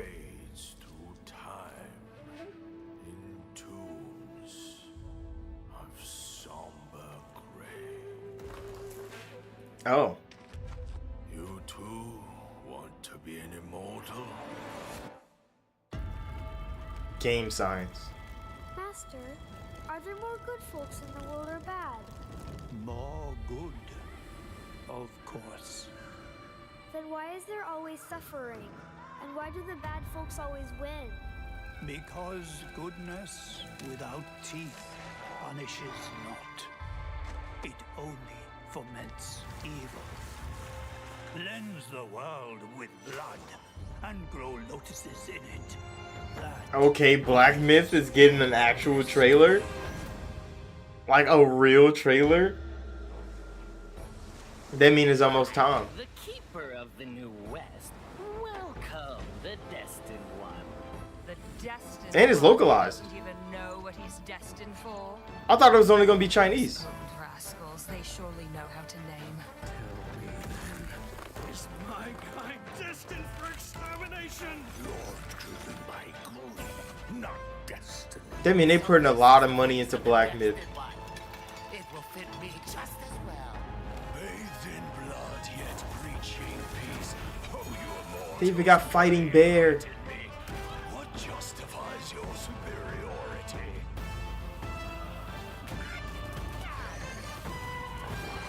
That's a big ass spider. This fucking game looks crazy. We all seen the boss battles that they showed to like showcase the game's mechanics and what it's gonna look like, but this shit, that's a big ass kaiju, bro.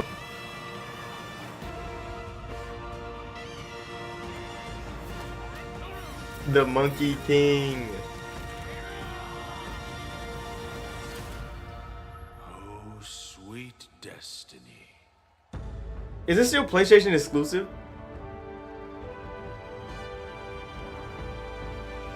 It's coming in August.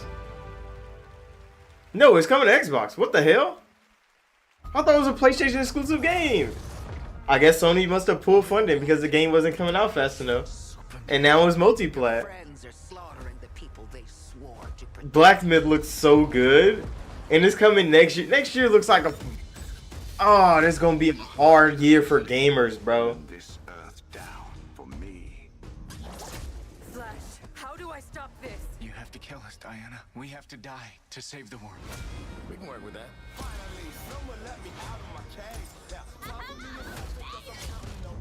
See, this game, I want it to be good. But the more I see it, the more it looks like Gotham Knights. Thought you'd never ask.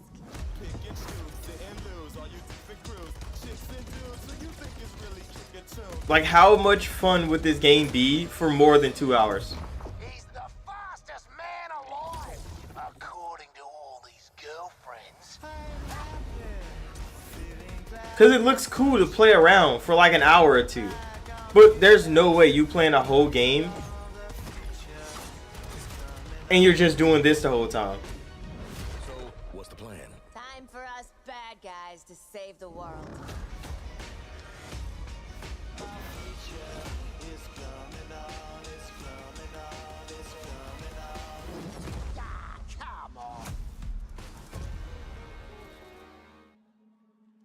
See, I don't...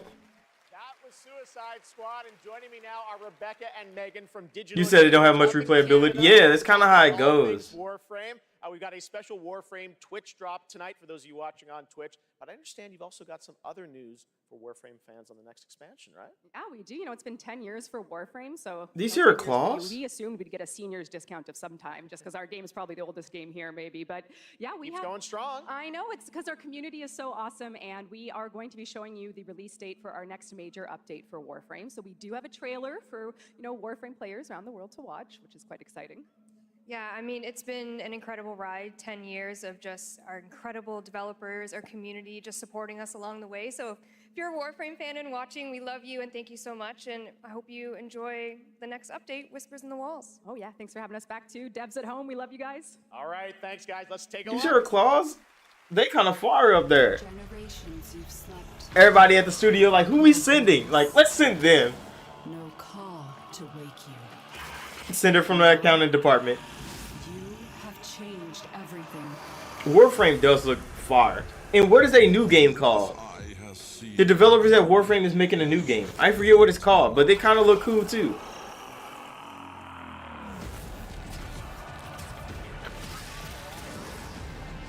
Tenno has magic.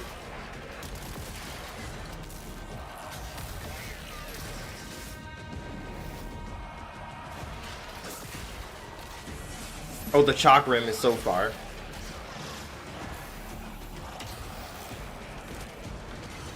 He's a Black Desert Grimoire holder.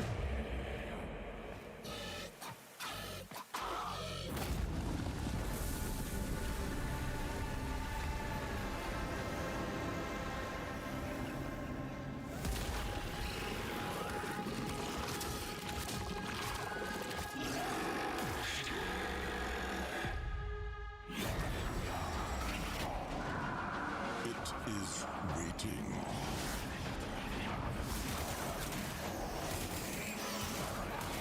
Don't be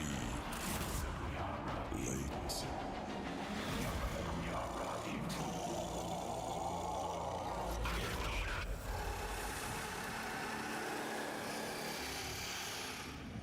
That should look fodder.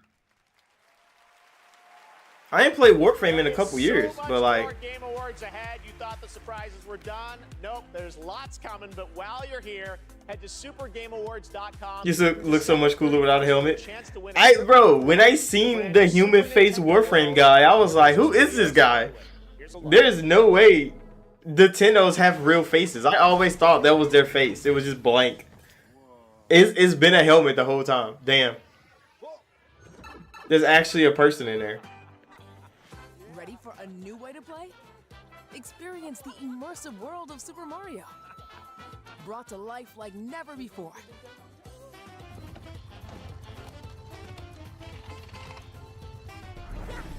Super Nintendo World. Now open at Universal Studios Hollywood. Starfield.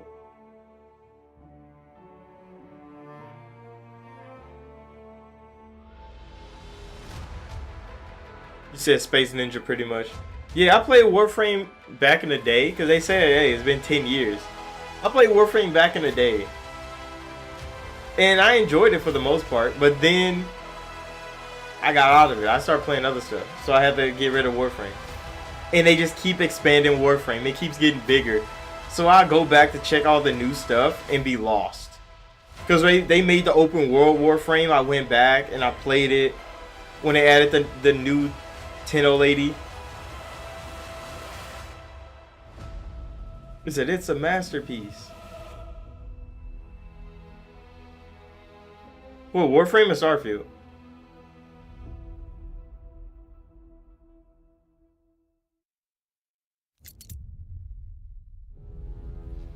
Life. Vanishers. I can't wait for this game. To the dead. I don't know why I'm so hyped for this game. It just Don't Nod is one of those studios that I really enjoy. Keep the incarnate and the invisible separate. I mean, I think Starfield's a masterpiece. But it depends on who you talk to if they like Starfield or not. Because if they like Starfield, it's a masterpiece. If they don't like Starfield, of course it's not a masterpiece. Life to the living. The Starfield was an amazing game. Life to the living. Death to the dead. But there's plenty of people that can complain about it. after playing it for 70 hours. I'm like, that is a phenomenal feat. Starfield can hook you for 70 hours and you still can say it's a bad game. That's a revolutionary title right there. But don't leave me like this.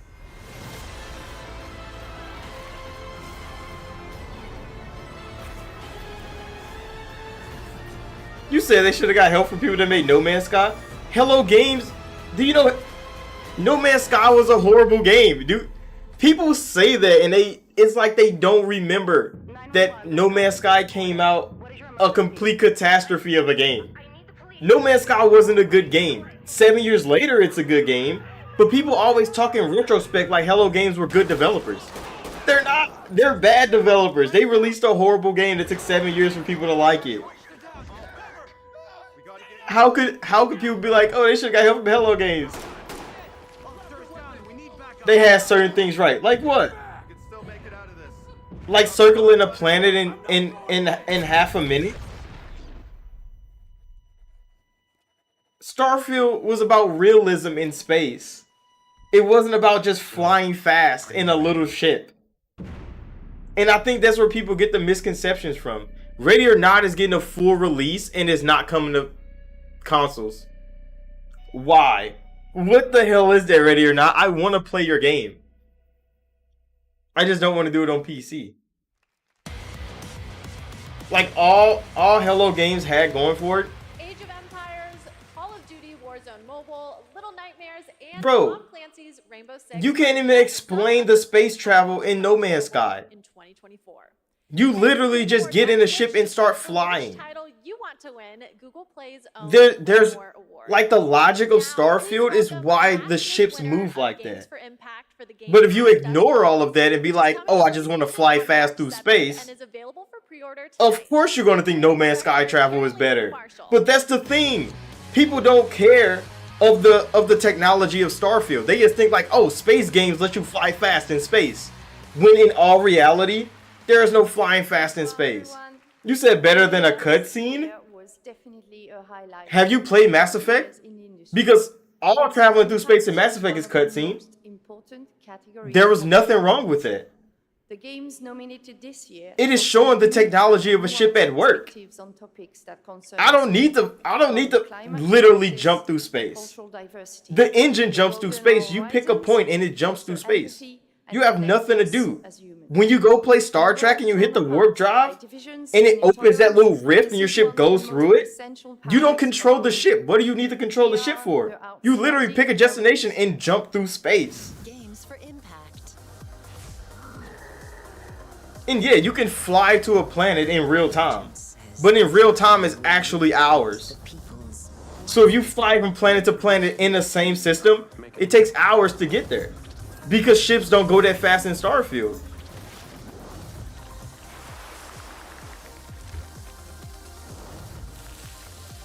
I mean, if you like the space travel in No Man's Sky, of course you wouldn't like it in Starfield. Because space travel grounded in reality versus literally in-game space travel are two different things. If you don't like the realism of space of Starfield, of course you like the fake realism of No Man's Sky. And those are the two things. Like you can't just be like, oh, fake space travel is better than real space travel. I accept this award on behalf of developer ourselves, who cannot be here. It's just which one do you like more? And you like fake space travel better. I'd like to thank our family for your trust and unbelievable talent. Kepler and how would a human, just think about this. Ships be moving at beyond light speed. That is millions of miles per hour, bro. Humans can't even drive over 300 miles per hour and have control. How the hell do you think humans gonna pilot a ship going millions of miles per hour through space and get to a destination? Hello. I'm You just don't like cutscenes that cut the space? For my acting work in Raised by Wolves and Assassin's Creed Origins. So if you don't like cutscenes, you don't like cutscenes in any game? Not why I'm here. Or is it just The space cutscene that you just don't like initially. Sorry, no, this is crazy, man. You say you want to boot up your ship in space and launch by your damn self. But then they would have to build a whole system to teach you how to actually launch a ship. Do you go fly planes in Flight Sim? I mean, I played them all my life, man, from Kingdom Hearts. Do you know how hard it is to land a plane? And better yet, a spacecraft? Go get in a Pelican right now in Flight Sim and land that bitch by yourself. And then tell me if you want to do that every time you get on and off a planet. Because people talk like, I want to do this myself. But you won't do it in Flight Sim because it's real fucking hard.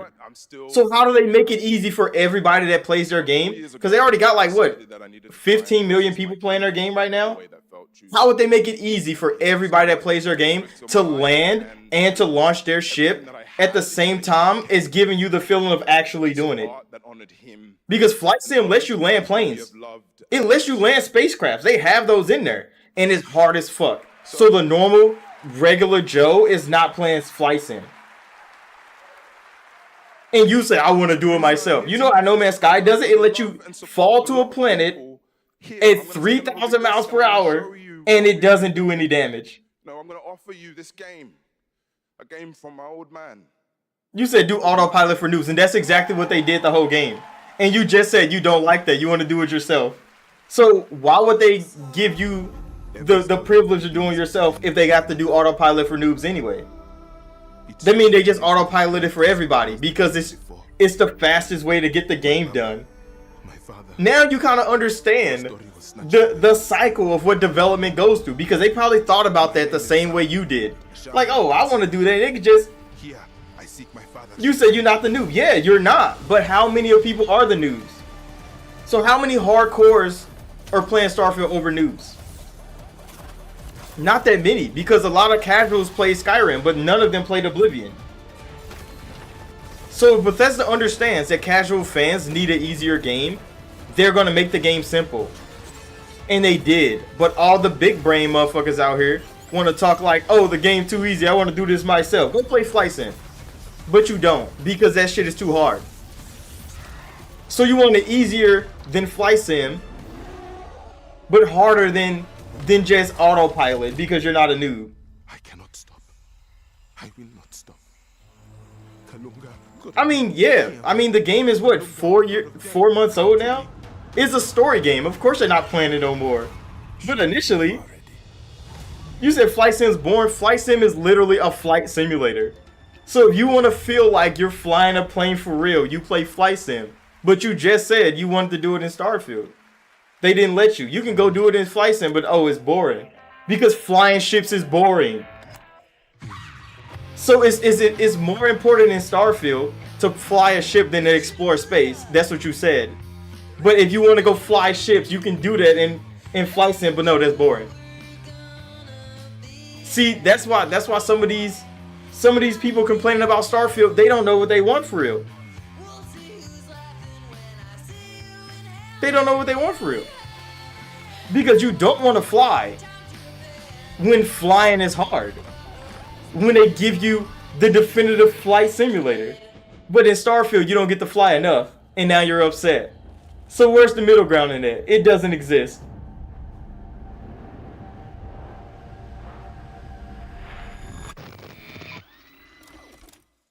It's been 27 years, y'all. You say I really love Starfield? No, it's not. It's not like I love Starfield. It's not on my wall, bro. I play Mass Effect. I'm a BioWare fan. It's just when you hear people complain like that, what are they really complaining about? They don't even know. You're not the only person that I've talked to about this. Nobody knows what they're complaining about. They're just complaining to complain. And then compare it to bad games. Like Elite Dangerous did this. Elite Dangerous is a 60 on Metacritic. Hello Games did it with No Man's Sky. Hello Games got a 55 on Metacritic. You're telling me bad games are better than Starfield? That's what everybody said. They pull up another bad game that did this better than Starfield. Then why ain't you playing that? Oh, because it's a bad game. Okay then. So if you want to play a bad game, go play a bad game. You say you just wanted more freedom. But when games give you more freedom, you don't like it. You just said it was boring to play Flight Sim, which gives you all the freedom of flying. So, not enough freedom is enough to complain about. But when games give you no freedom, like play a third-person action game, any one of them, you have zero freedom. You literally have to do what the game tells you to do all the time. Nothing else. Walk down the corridor, cutscene. You'll have to risk your life.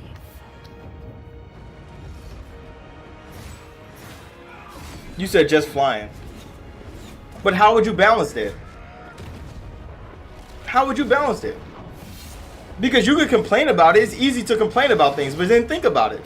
How would you put more flying in Starfield and more freedom in Starfield and still keep the game able to be played by a casual? Looks good, right? All right, now it's time for our first performance by the Game Awards Orchestra. This one, though, is a little bit I mean, ship combat is actually pretty fun. It's diverse. That no one has heard yet. User and the empty planet. Space is empty. There's only humans out there, and there's not a lot of them.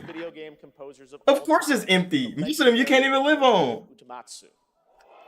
Here is the Game Awards Orchestra, led by Lauren Balfe, with lead vocals from Lauren Allred, debuting the theme song from Final Fantasy VII Rebirth.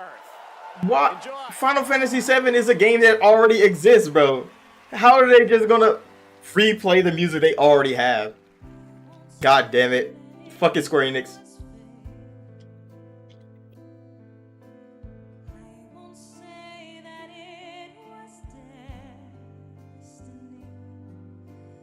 Just understand some gamers like the thought of a game more than an actual game.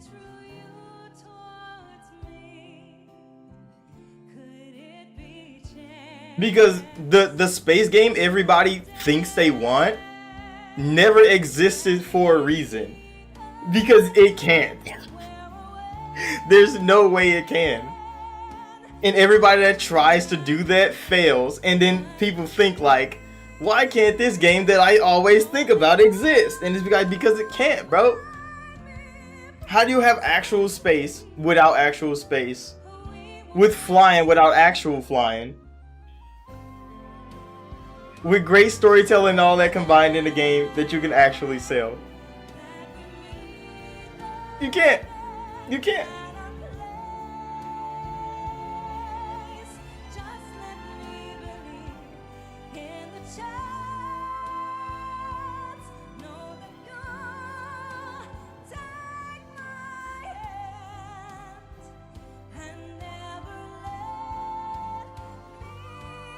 What are these musical numbers happening? I don't remember what half this show is about.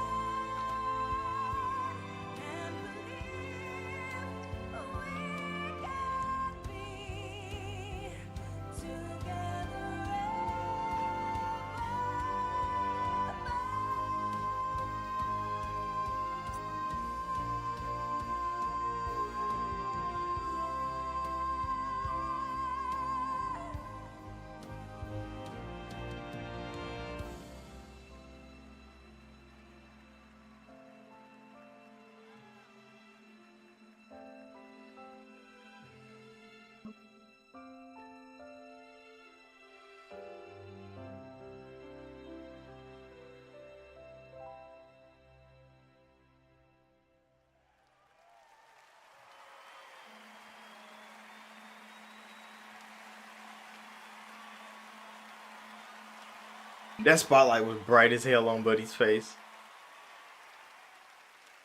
What an absolutely beautiful song from Final Fantasy VII Rebirth, which is nominated for Most Anticipated Game tonight. Thank you to Lauren Allred and Maestro Lauren Balfe and the Game Awards Orchestra. They will be back later to pay tribute to our Game of the Year nominees. But that's not all we have tonight for Final Fantasy fans. What we've done, that's set in stone. Or so they'll tell you, dearie. Because the future has the power to change anything. Even the past. Strap in, Newtie. Things are about to get mighty interesting. How the hell is a Buster Sword in Apex?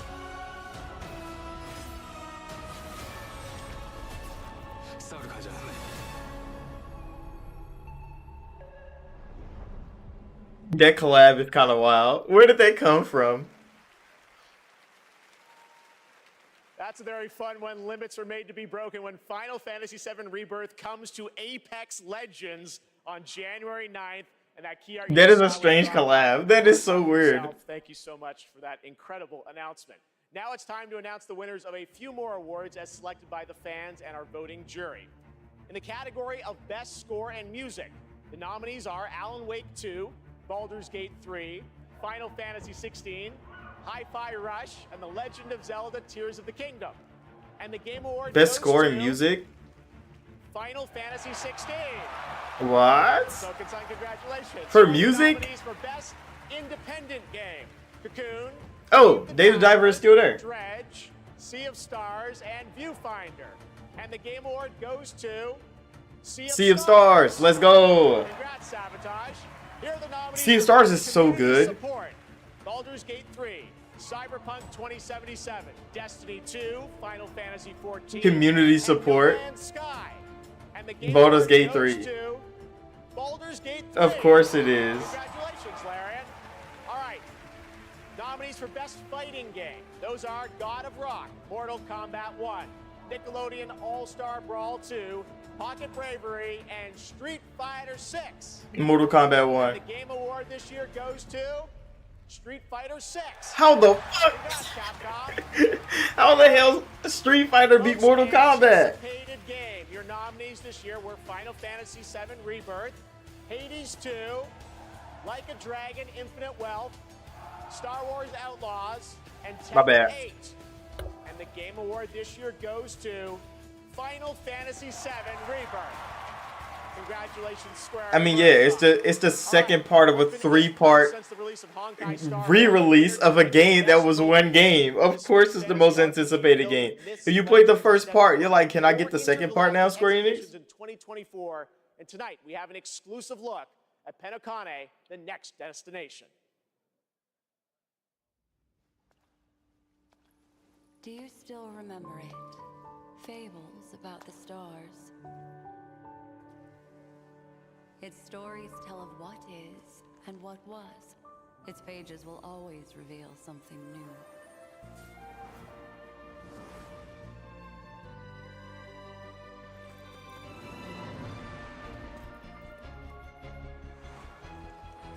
I swear, they keep making these games, and they're just printing money at this point. They like more anime games, more anime girls in games, and they like just print money. And they all mobile games too. They're all gacha mobile games. It won't all be merrymaking. Suffering and joy will both be added to the final draft of the story.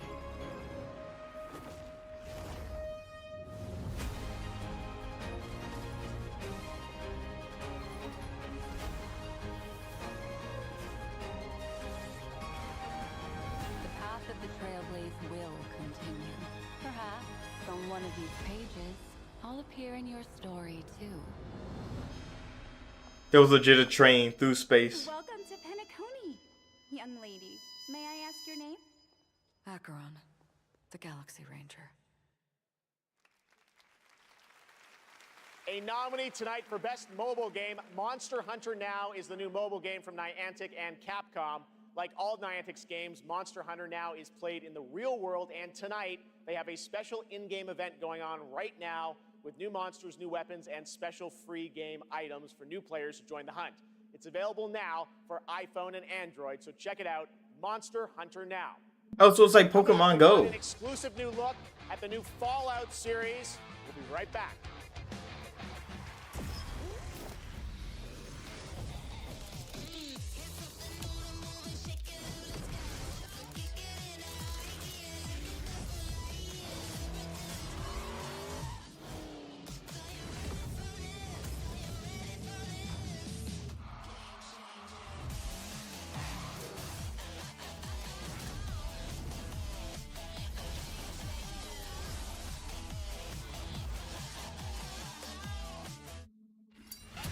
That shit is so crazy. Fortnite is massive.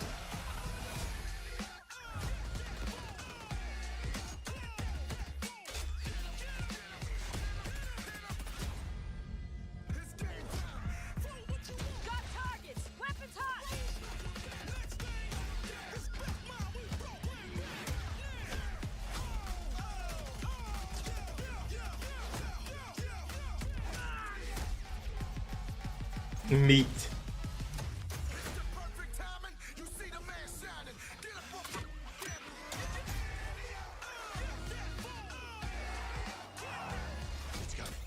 Was it a pack-a-punch bike?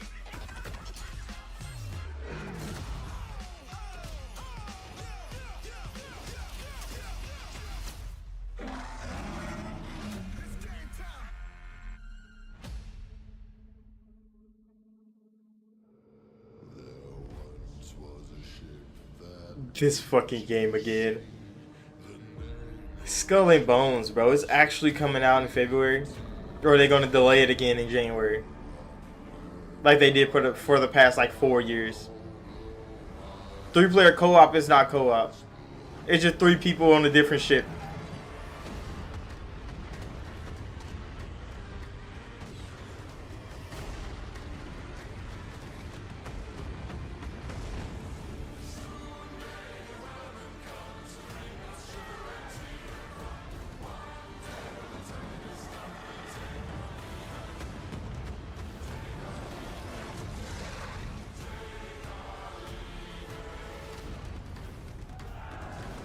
This trailer looks kind of good though.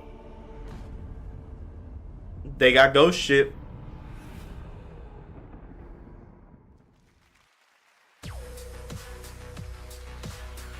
All right, we're back here at the Game Awards, and that was a new look at Skull and Bones from Ubisoft, which is coming out on February 16th. I'm happy to announce that players can register now for the upcoming closed beta from December 15th to 18th on all platforms. And now it's time for the announcement of the next game from the studio that won Best Game Direction in 2021.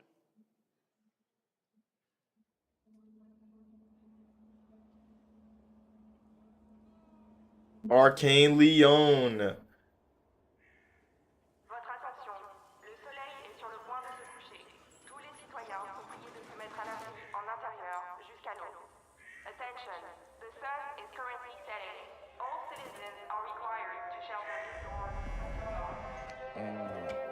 Turn that shit up.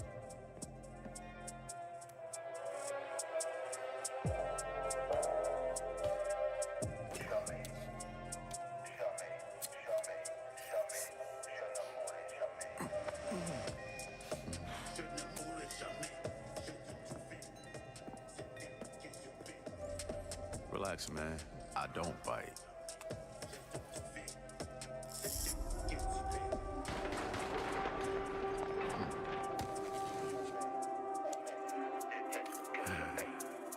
Lock up tight now. Is that fucking Blade? What the fuck? What? What? There you go. Joining me now are Dinga Bakava from Arcane Leon and Bill Roseman from Marvel. Blade? How did this come together, guys? Well, Jeff, let me tell you, the secret superpower of Marvel games is our constant focus on bringing together world-class talent with the fan-favorite characters that they love.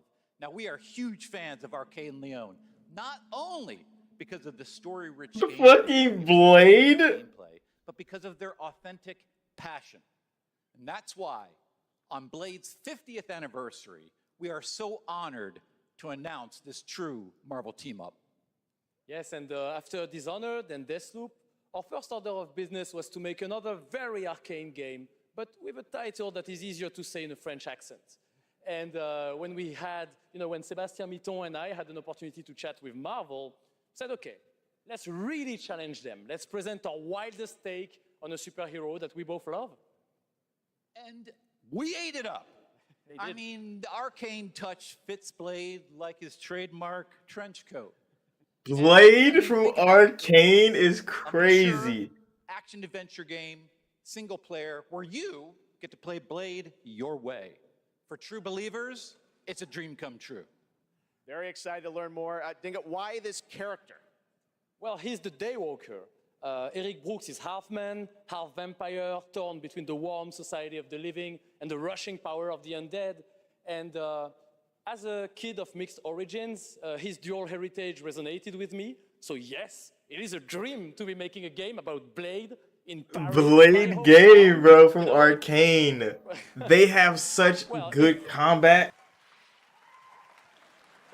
The Blade combat from like Dishonored as Blade with the guns, the gadgets.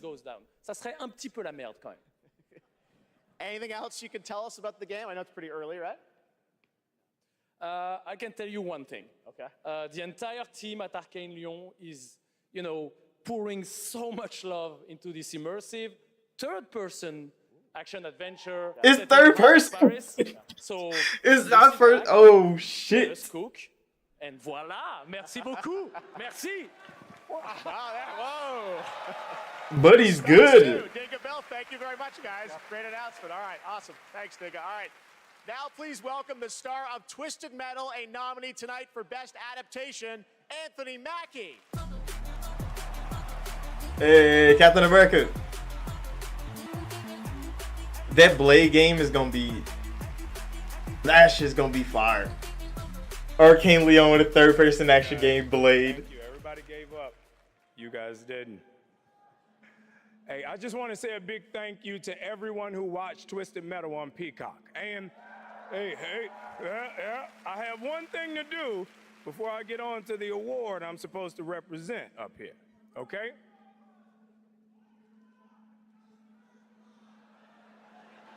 Okay, all right, I know I say a lot of different things. You can't scream them all. Jeez. Now, no one knows this yet, so you three guys and everybody else is going to be the first. Because of our incredible fans, Twisted Metal is coming back for season 2 on Peacock. So, everybody get your motor revving, because you're going on another ride with John Doe. You look great. You guys see this section right here? You guys look great. Keep it going, baby. I don't trust this dude, but y'all look great. Don't you yell at me. I love you more.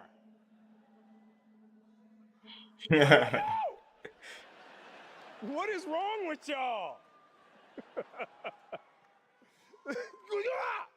Okay, stop it. You. Okay. Love you too. I see you. I see you. Shut up. Okay. Today, the best games are like living universes, constantly expanding with new content and challenges, right? And that's what this award for Best Ongoing Game recognizes. The games that continue to deliver fresh experiences for their loyal communities. Here are the nominees. Best ongoing game. Best ongoing game, Apex. After they just launched a Final Fantasy VII Rebirth collab. Cyberpunk just had one DLC and a couple updates. I mean, Final Fantasy has been alive for a long time. It's definitely winning. Nope. Fortnite is there. Fortnite is definitely winning. We just saw they're launching a whole universe of Fortnite. And I mean, I guess Genshin is always there. Fortnite gotta win, though. Okay. I get so many cool points with my sons for this moment. All right. So. Epic Games and Fortnite have to take it. Shut up. Shut up. Fortnite. Cyberpunk 2077. There's no fucking way. That doesn't make sense, bro. It doesn't. I mean, if they want to throw CD Projekt a bone, but they should not be winning this award for best ongoing game. They're making a second one. Video games are awesome. This is an incredible moment. From launch to 1.5 to 2.0 in Phantom Liberty, and now the Ultimate Edition, like the tenacity and the resilience of the team, and just wanting to bring forward stories that impact worlds that are immersive, you know, the world being immersive, and of course the gameplay just being fun as hell. This is exciting. Team, we accept this on behalf of hundreds of people who put their hearts and souls in it. The two of us here. Please, Saskia, including this guy here, please say something. I don't think y'all supposed to be winning that award though. Here, our amazing players. They've been with us throughout the whole journey, gave us feedback, made funny memes, videos, you know, wrote posts on Twitter, on Reddit. It was amazing, you know, to see the reception. Bro, y'all literally got taken off of storefronts. All of those updates. What do you mean? We shipped update 2.1 for Cyberpunk 2077, and it's for all of you. Thank you so much. Thank you. Thank you.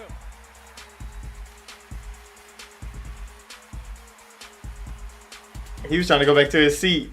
Congratulations, guys. Our next guest has worked on some truly memorable games over the past 20 years, like GTA 5, Bully, Need for Speed Underground, and the Red Dead Redemption series. Now he leads a new studio, Lightspeed LA. Steve C. Martin is here to unveil a brand new project. Steve? Thanks, Jeff. Great to have you here. You showed this to me earlier this year. Tell us a bit about it.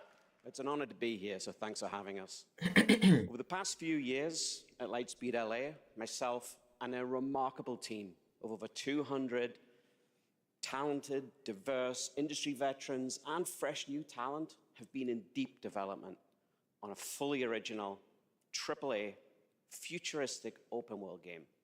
Tonight, we're really excited to offer you all a sneak peek at what we've been working on.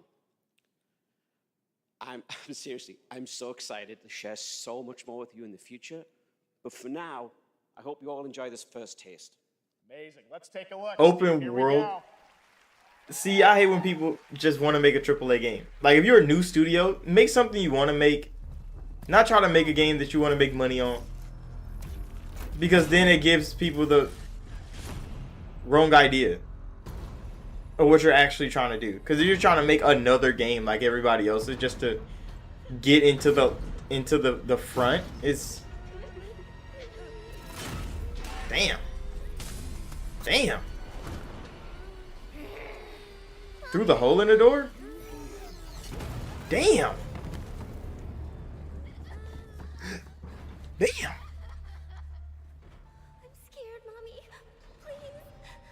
Hush now. It's going to be okay. The demon is here. It's the demon.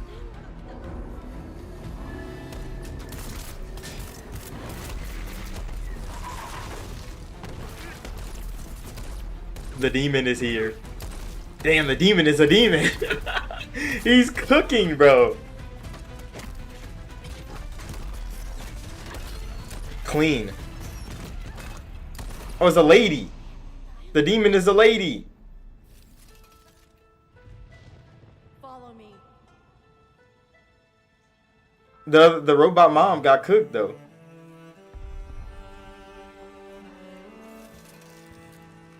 The helmet is already fire.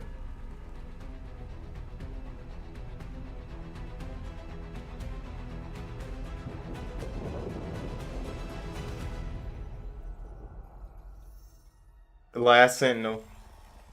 Okay, they got me interested. They definitely got me interested.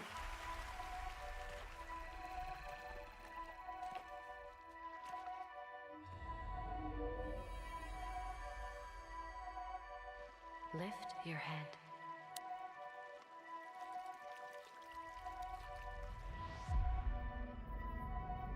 Now open your eyes slowly.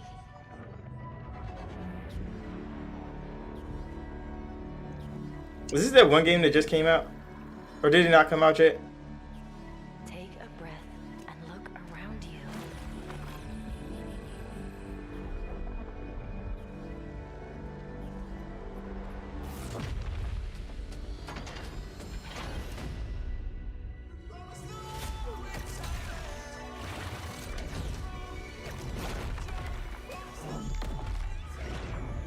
I forget the name of this game.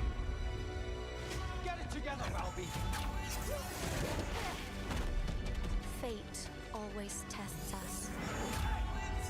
You have to fight until the end. I'll find you.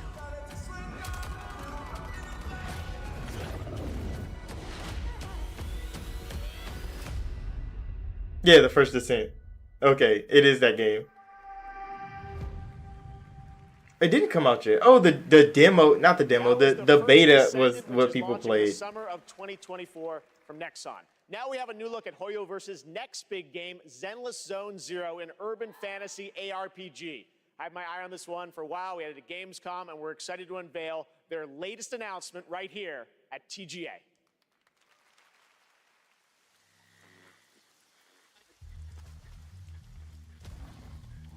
Another money printer. Just do it again.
I mean, it looks good, but I know it's a mobile game, so I'm not going to be suckered by this. A lot of people might be, though.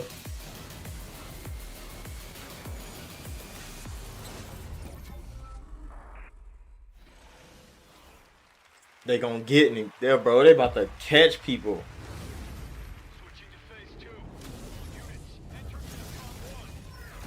Oh.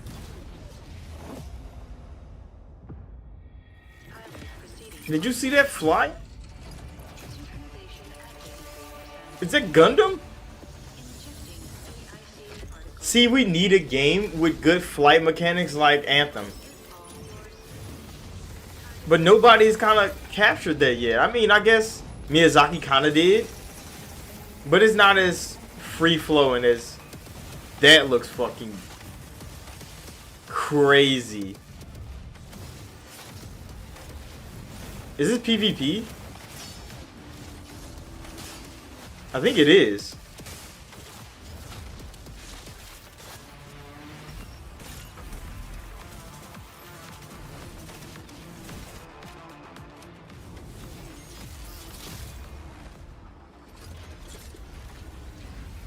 Damn.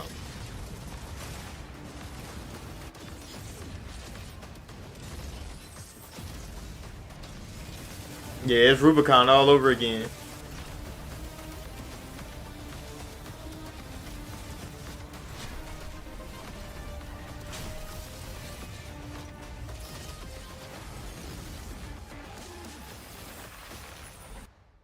Mech break. We brought in gamers to demo the latest Cyberpunk update, but we haven't told them what they're playing on. Let's see what happens when they find out. This looks amazing. Ray tracing is beautiful. Yeah, it's super real. What do you think's powering your gaming? Like a 4090? 40 series? You're actually playing on a Chromebook Plus. Wow. Streaming on GeForce Now. What the heck? Oh my god. I would never have guessed that. I might have to look into getting a new Chromebook. Come on now. The tide of war is turning against us. As we battle against the bugs, the automaton threat grows more menacing by the day. We need valiant soldiers to take on these deadly robotic hordes and spread our message of peace and democracy. Helldivers. I swear they keep showing this game, but I don't think they're fight alongside a squad building any hype around it. Cause we've seen a whole lot of Helldivers, but like nobody's actually talking about Helldivers.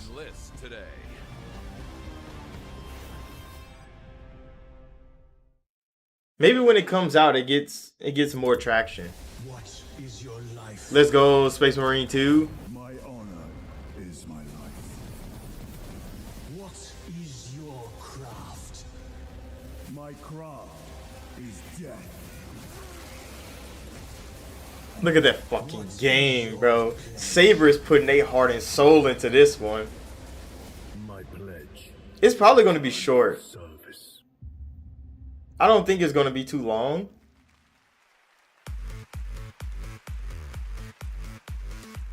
Okay, now we have a special surprise for you. Live and exclusively here at the Game Awards. Welcome, welcome, welcome. I am your host, Warlindor, and I present to you the Old Gods of Asgard featuring that best-selling writer Alan Wake. This is Herald of Darkness. Goddamn concert.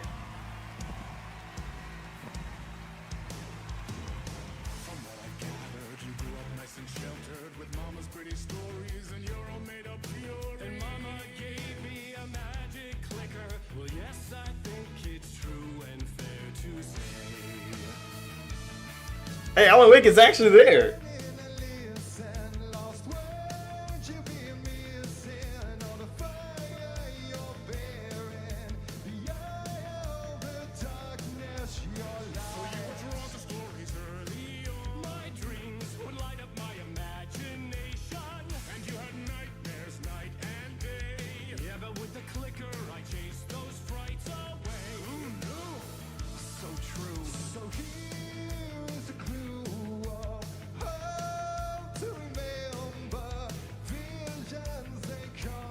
These things are so fucking strange, bro. Just random as music. They not bad.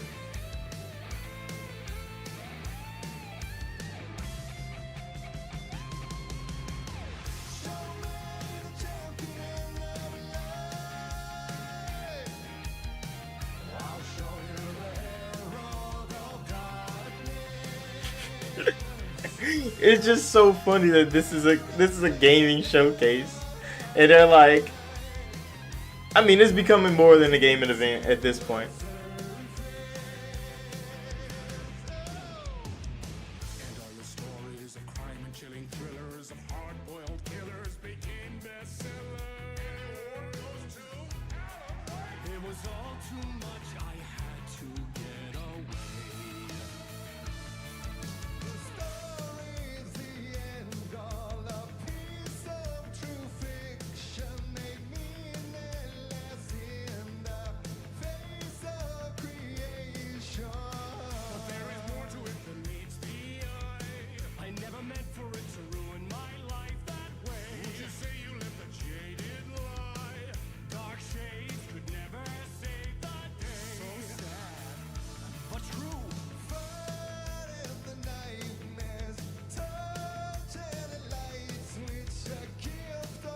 See, now they give me this kind of tingle in my brain that Alan Wake 2 could possibly snatch Game of the Year.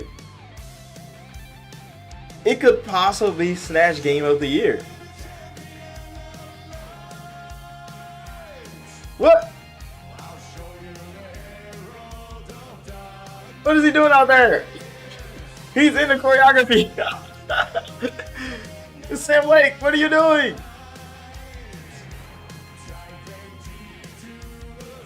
He's really in this shit, bro.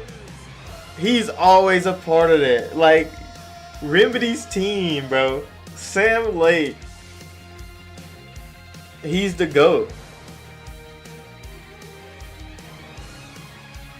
He really got in there to dance with him. He's so happy.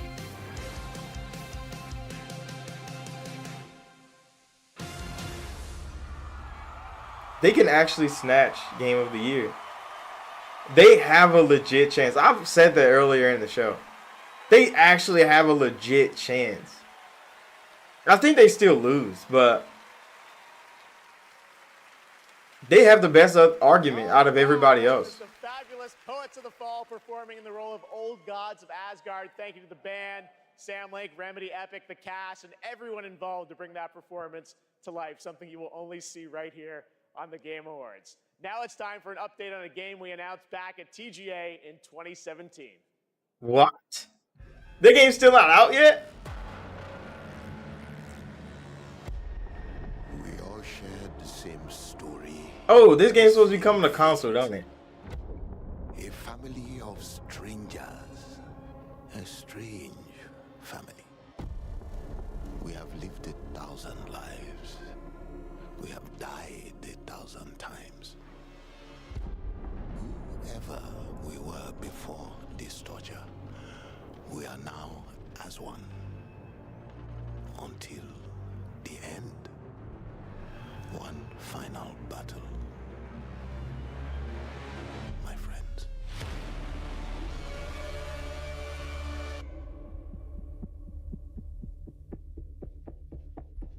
Remember us.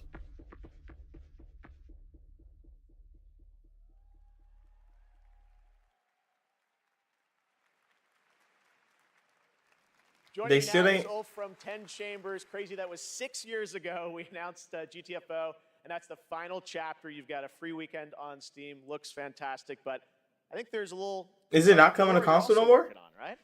Yeah, first of all, I have to say thank you for having me again. Of course. And you delicious menu. This suit is fucking amazing. Yeah. You look good too, Ulf. Yeah, Your yeah, games yeah. look great. So. Anyway, yeah, we're working on something new, and it's like a passion project, like all our projects are. And Because this you were known one- for Payday, things like that, so you're back to some heist stuff? I guess. Okay. Yeah. So now we're back to doing a heist game again.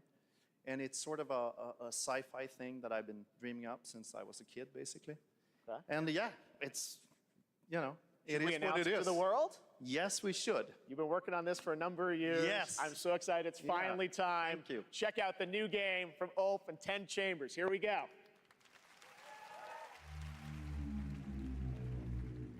Mr. Bowman, your reservation at Manon et Fils is in order. Cancel the reservation. Reset the procedure. Continued neuroprodding may severely damage the suspect. Reset the procedure. Yes, standing by. Eject. Mm. I'm Mr. Bowman. Your subconscious was just spilling the beans about your recent Akajima district break-in. Let's continue. What were you hoping to find in the Nexus Sentinels? You mother... There's no use in fighting. I will get what I want. So that's how you found out about our Akajima vault. What were you looking for? A key. A key to what? You don't know? Yes! What's the key for? It's not what, Mr. Bowman. It's who. How did you just stand up? See, just like me, you're caught here. You're caught in the den of wolves.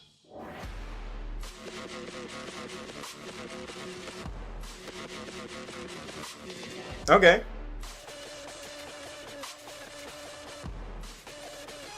They're still using Unity after Unity did that to the developers. Brave. They're real brave.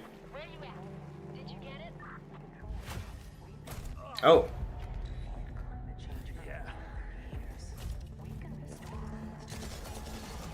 Working on it. Oh.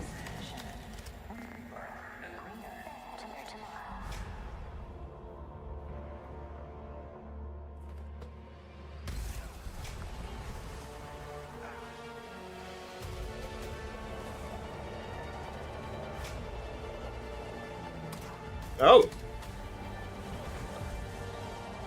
Is that scripted or is Buddy getting kidnapped? Yeah, he was definitely getting kidnapped.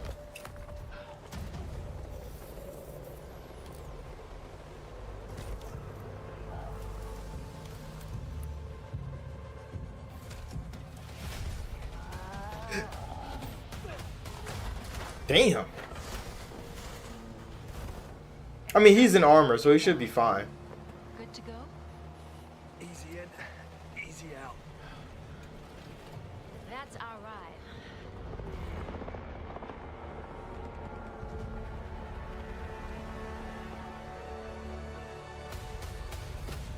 Exoborn, Master of the Apocalypse.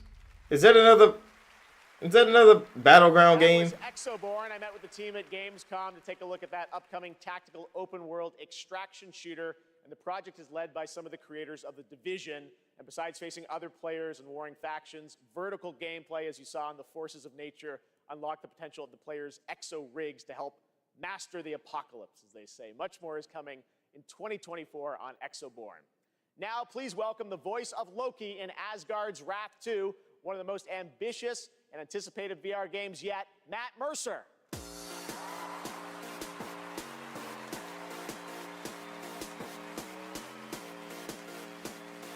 Hey there. I am so beyond excited to show you this trailer for our Asgard's Wrath 2. I've been working with the Sanzaru team and bringing... Asgard's Wrath 2 looks amazing to be a VR game. And after playing Asgard's Wrath 2 as a lifelong gamer, I'm honestly blown away. So I'm honored to be a part of this franchise and want to thank everyone at Sanzaru Games, at Oculus Studios, and MetaQuest. So, without further ado, let's enjoy the trailer for Asgard's Wrath 2. Cause Meta is over there doing work, bro. The gods take everything from mortals. Bleed these lands dry. Deny spirits their rightful passage. Turn worlds to ash. You allowed Loki to deceive you. Now his chaos reigns. The universe demands a guardian. And with each possession, you will grow stronger.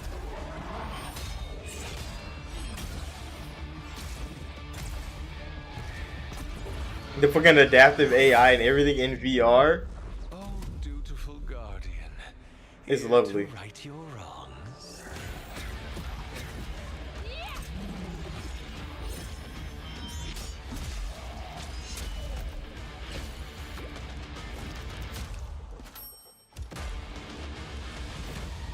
Why didn't they show the girl that turns into a cat? I want to see her again.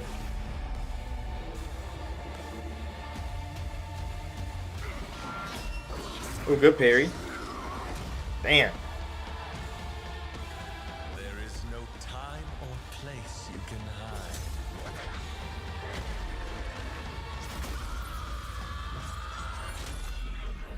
Your fate is mine.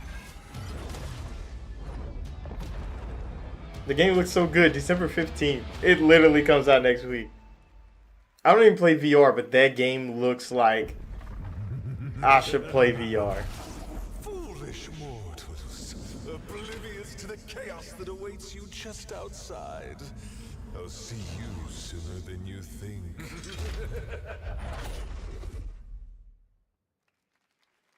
It's It been looks an good. amazing year, not just for games, but for adaptations of the games we love. Right now, we have an exclusive look at the highly anticipated new series, Fallout. But yeah, the Fallout Oh. TV show. Hello there. Now, how about we turn on some lights?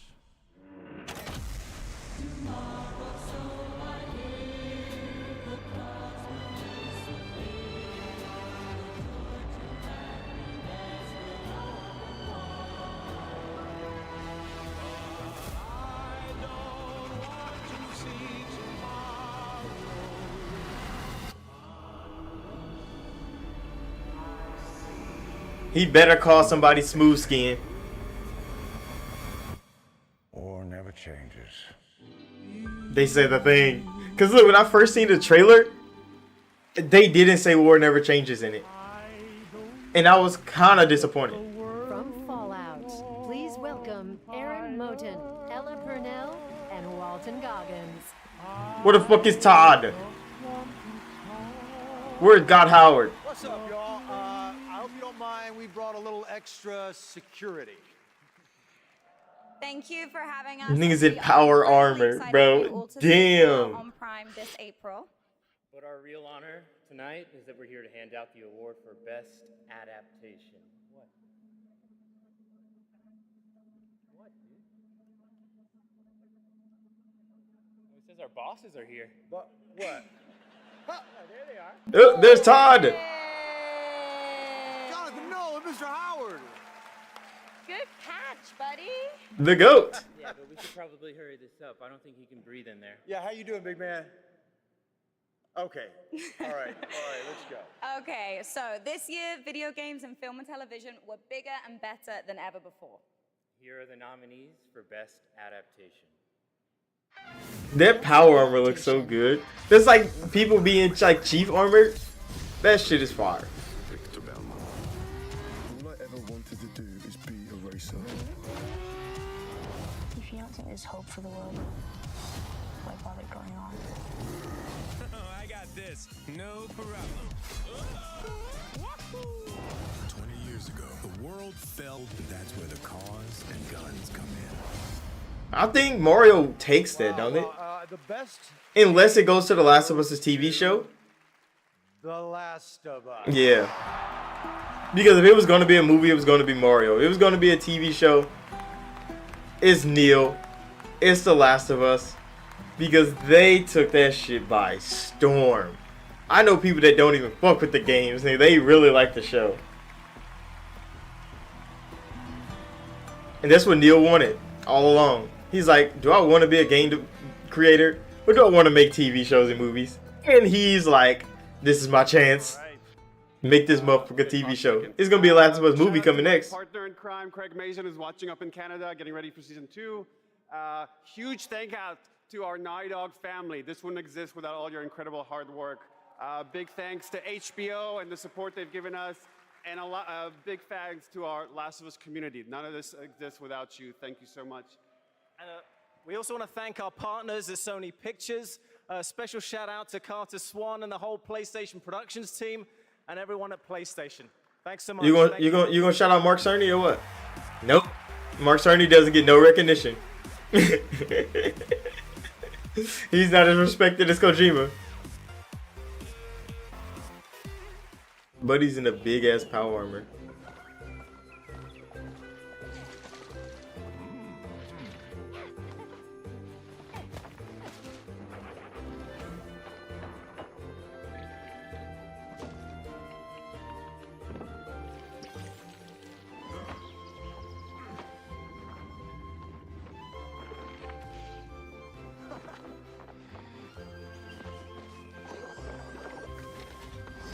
It's almost Animal Crossing.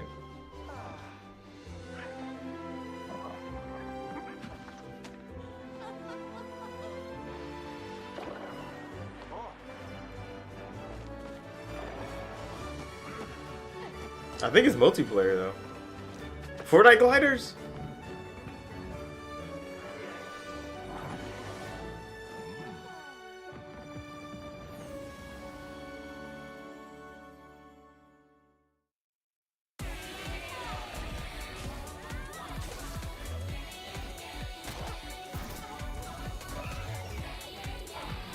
Oh, it's a Monster Hunter game.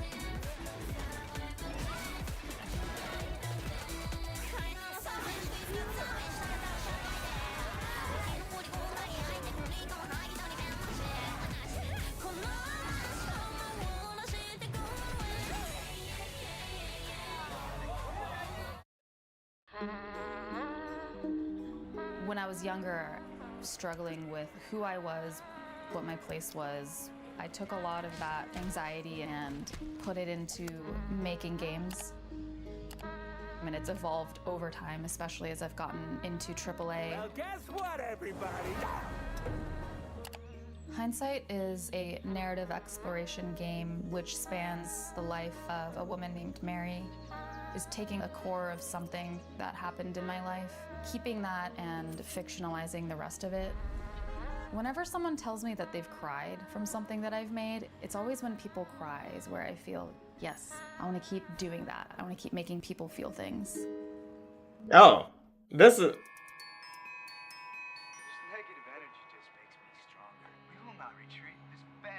Hello Games. We were just talking about that.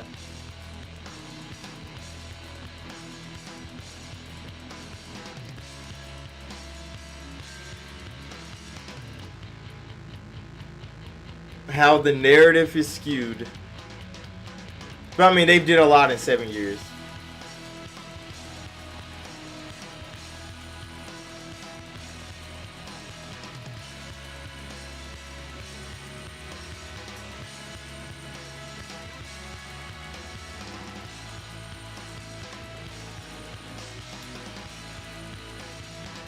Bro, that fucking Normandy in the background. God damn, I want that god. I want that fucking ship.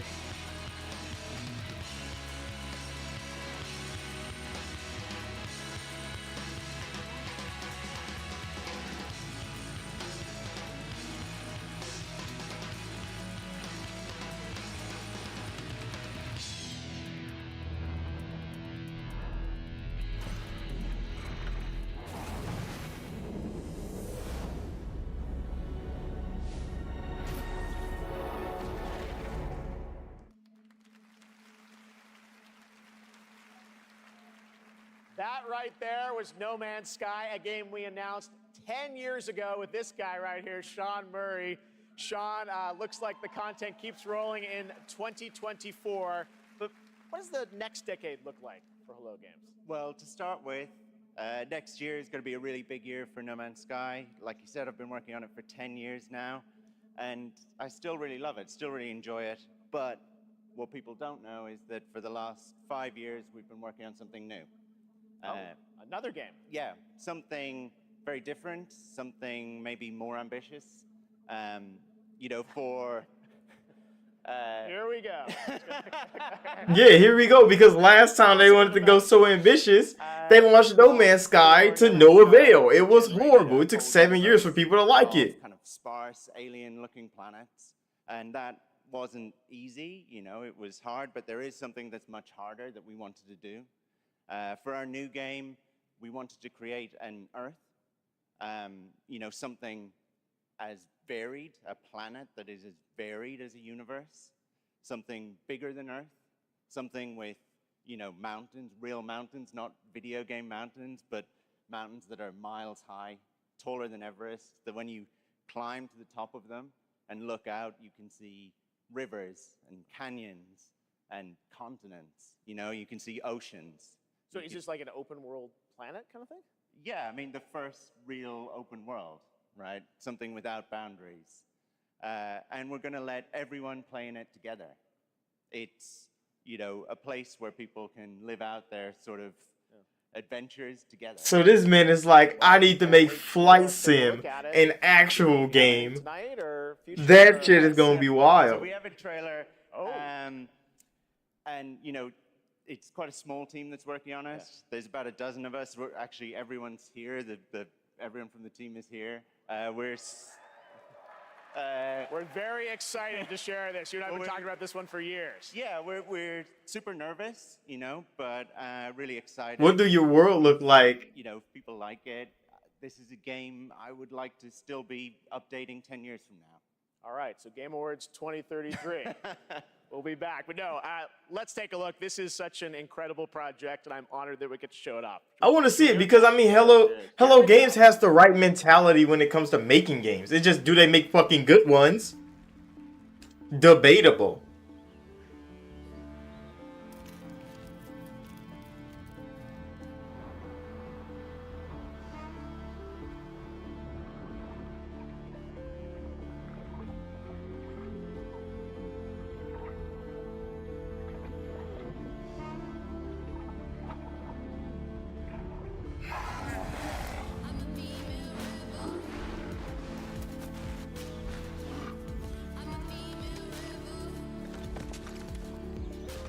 Okay, so it's a survival game. It's a MMO survival game.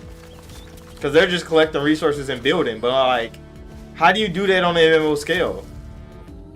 People try, because you know Ark and stuff exist.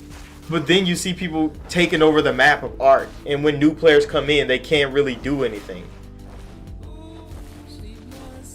But they got dragons.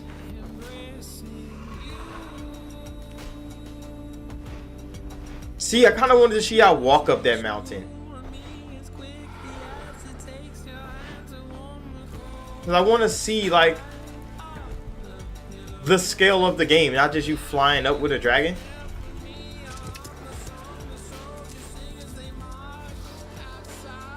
But he said this is a whole world.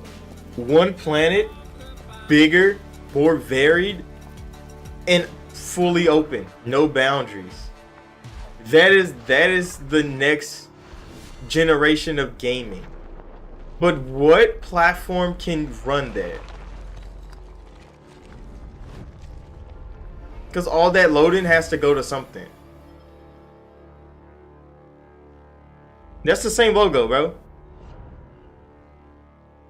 That's the same logo. That's still the No Man's Sky logo. What are you doing? Remember, that comes from an independent team. Absolutely incredible. I've been waiting for years to show that to you. And again, created by It actually looked kind of good. In practice, though. Because we all saw No Man's Sky, how they said it was going to look good. And then it came out. All right. Now join me in welcoming to the stage. So, I mean, we got to wait on that from Hello. Buddy got a boot on. How did you injure yourself?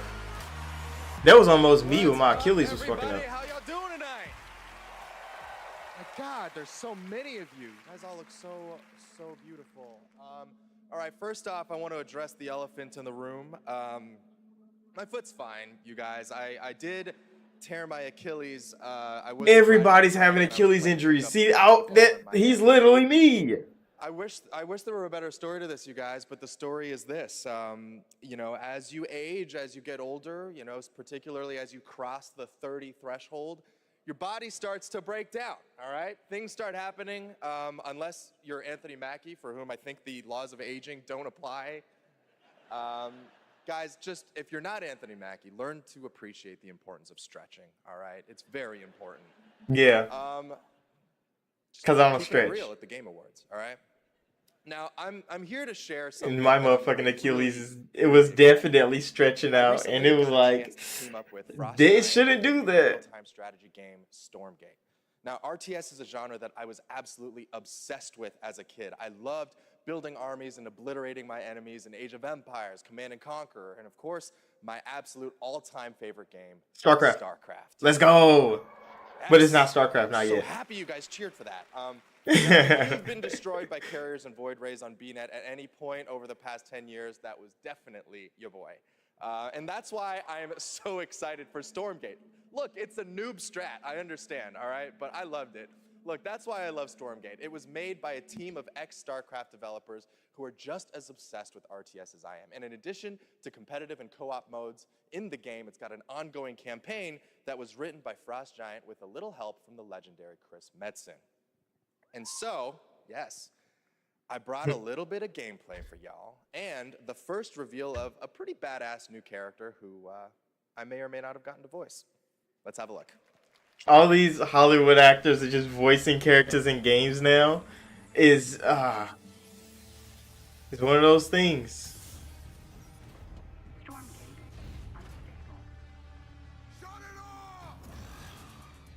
Oh, they're letting the demons through.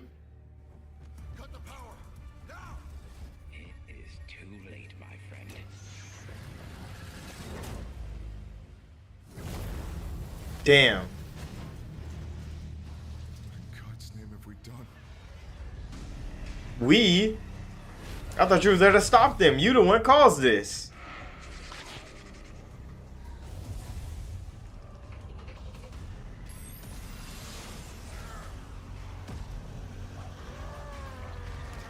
Look at the whirlwind spin. That's Diablo fashion. You know those ex-StarCraft developers are like, yeah, we've been working on a lot of games. We have it. Steam Early Access. Fight, cower. Either way, your world will fall. Okay. That looked pretty good. That was me. He's the evil guy. See? Pretty good, right? And now it's time to hand out the next award. Here are the nominees for Best Action Adventure Game. Oh, this category. Action adventure game. This category. It probably goes to Alan Wake too. But this is a good category. Your soul requires. Put remake on that, bro. You can't just say Resident Evil 4.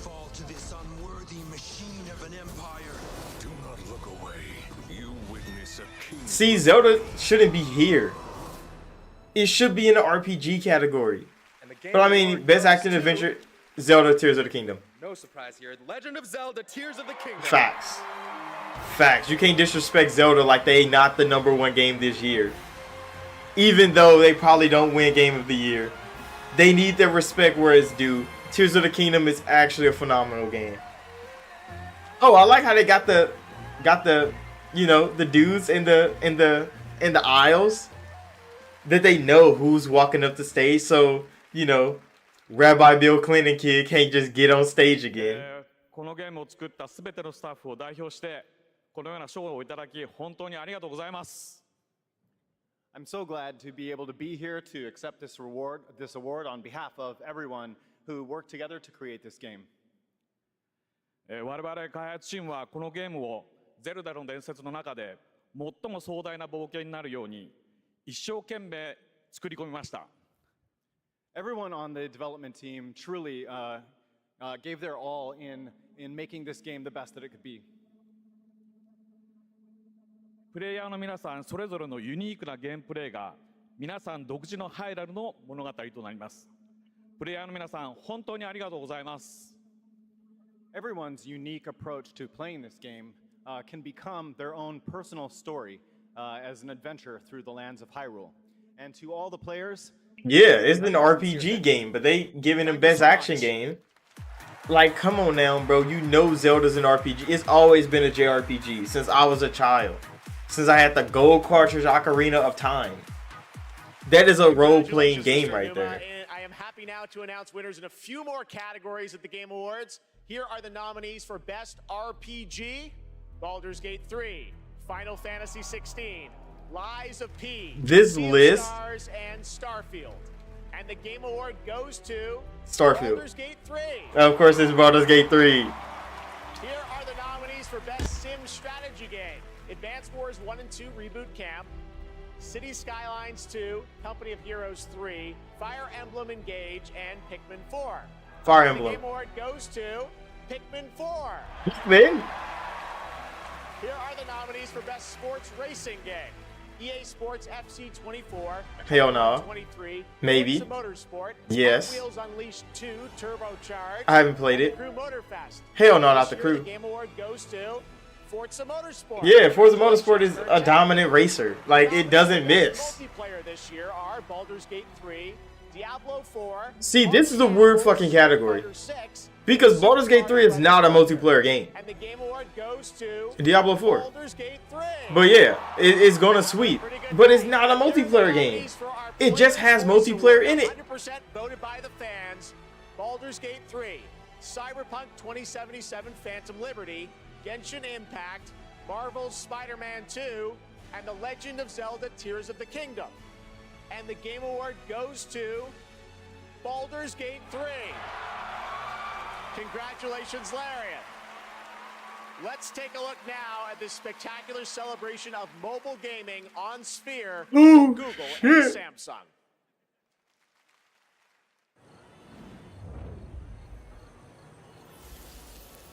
But yeah, I don't see Baldur's Gate as a multiplayer game. It's literally a single player game.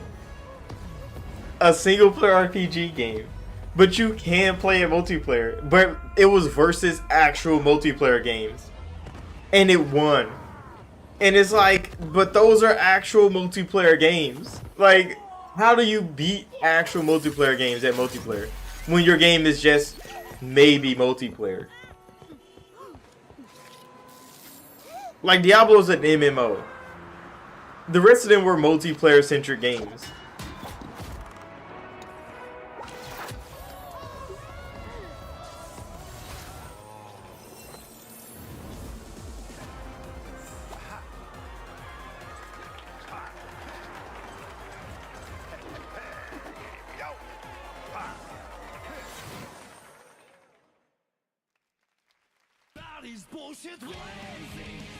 Arc system works in fucking Guilty Gear, bro.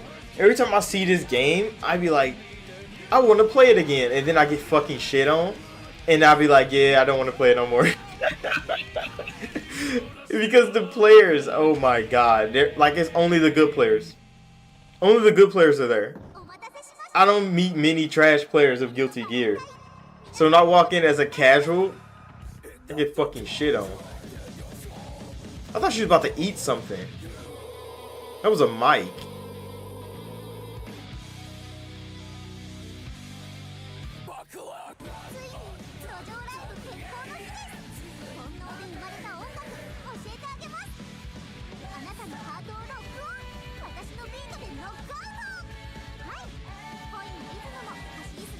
They just handed her as a boombox.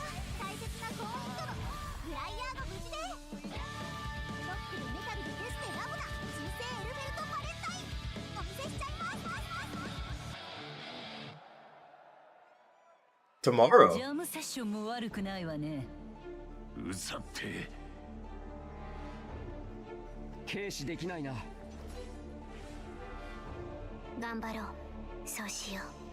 What the hell? Is it tag mode? Yeah, it is.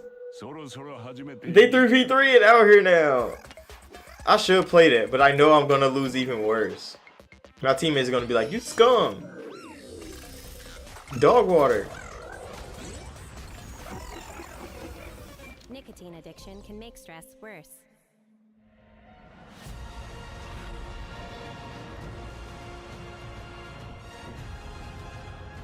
Oh, is what's this called?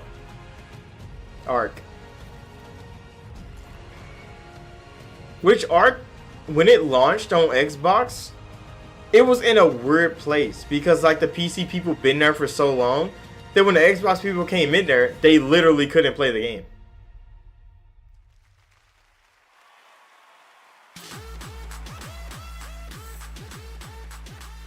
Welcome back to the Game Awards. We still got some awards to hand out. Timothy Chalamet will be here to help, and we have some more world premieres, including this one. PlayStation and Square Enix again? How much Square Enix content can y'all buy? Attention, and I'll be damned if I know what to make of it. Oh, it's Final Fantasy 16 DLC.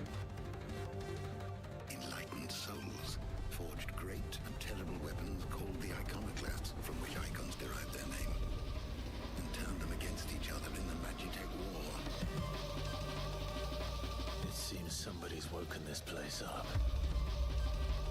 The question is, who?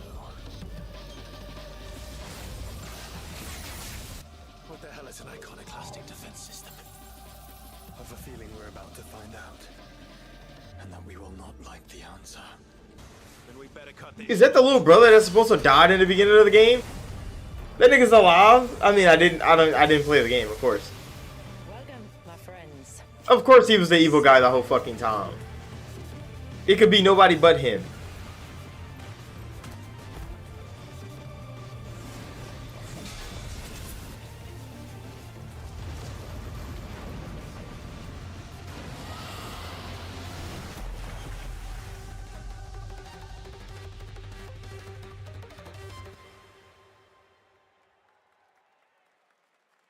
Okay.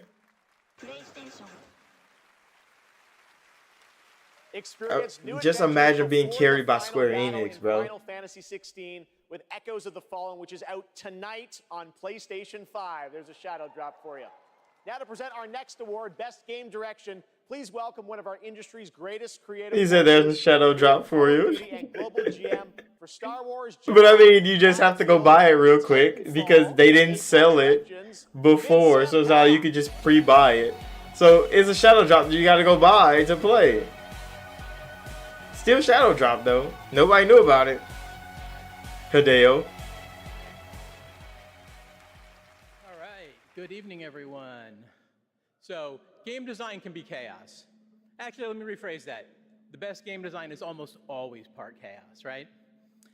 Today, it's really normal for teams of hundreds to work for years on huge open worlds that are condensed into one package. When that chaos has somehow been harnessed into a cohesive artistic expression, that's great game design. So tonight, I'm proud to present the nominees for Best Game Direction. Which these are so...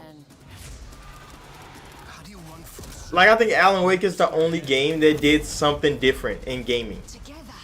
Because Baldur's Gate is just another ARPG. Spider-Man is just another third-person action game. I mean, Super Mario Wonder is, you know, they did a little bit of different things. Zelda is actually a different type of game, even from its previous predecessor. So, like, there's 3 games on that list that I think actually did something different in gaming. And it's Alan Wake 2. I think Tears of the Kingdom should have took it, but Alan Wake 2. Alan Wake 2 sweeping is kind of wild. Because he's like, damn, another one. Like, nigga, like, everybody thought it was going to be BG3 until the, like, Vice and them start dropping their Game of the Years, and it was Alan Wake 2. It wasn't Baldur's Gate 3. Epic, Hector, Nico, for believing in our vision. Crazy vision. Crazy vision, yes. Direction is nothing without... I need to play Alan Wake 1, so I can actually play the second game. Build it. And I've only played a little bit of it. Huge thanks to Remedy team for joining us on this venture, wanting to believe in it and build it. You know, Go Sam. We can pull into different directions. Now, who's gonna... Nothing comes out of it. Who's gonna win Game of the Year, bro? That shit is actually kind of wild now. I think Zelda deserves it more than all of them, but like, build something out of it. Zelda doesn't have the hype of them too. We can make art, and we can be more than the sum of our parts. Our world today could use a bit more of that. I like how they got their Game Award tags on to know like who's supposed to go on stage.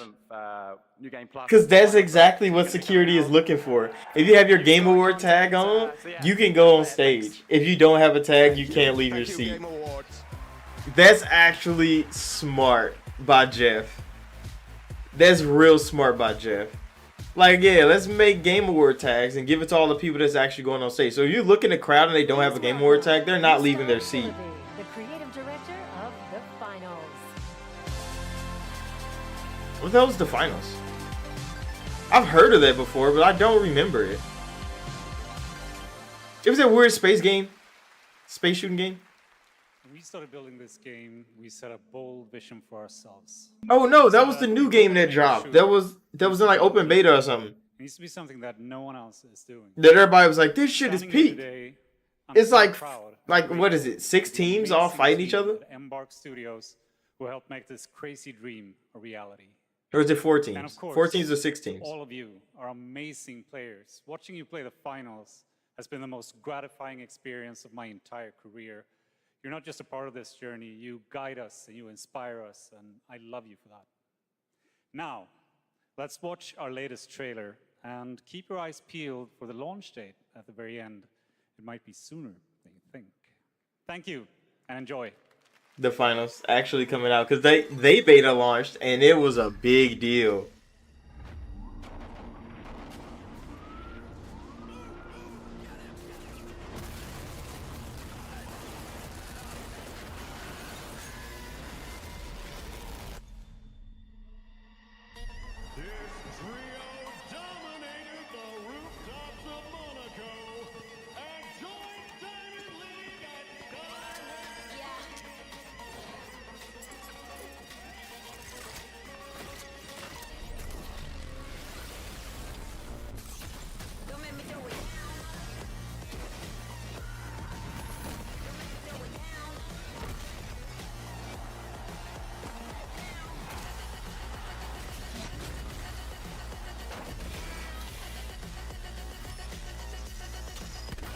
Damn. That was clean. That was a C4 on a plant.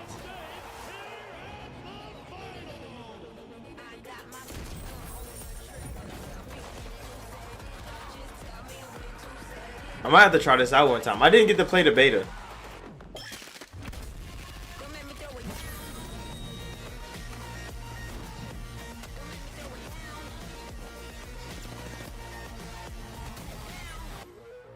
I don't play BR as much.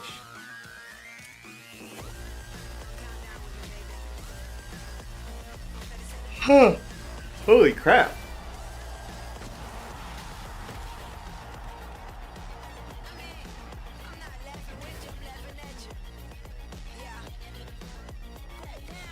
It's launching in December. That's right. It didn't say when. Is out tonight on Oh, it came out today. Xbox Series X and S and Oh, it did say play now. Fucking dumb. I didn't even read that part. I was looking for the date. Well, all month fans have been voting for their favorite user-created island of the year, and the winner is Fort Who. Congratulations. You can portal to the winning island from our TGA map, and while you're there, collect all the TGA trophies for an XP boost. We want to help you unlock those Peter Griffin skins. The island code. Peter Griffin skins. Still to come, the presentation of Game of the Year featuring our orchestral salute to the nominees. Fork knife. That's in Fortnite?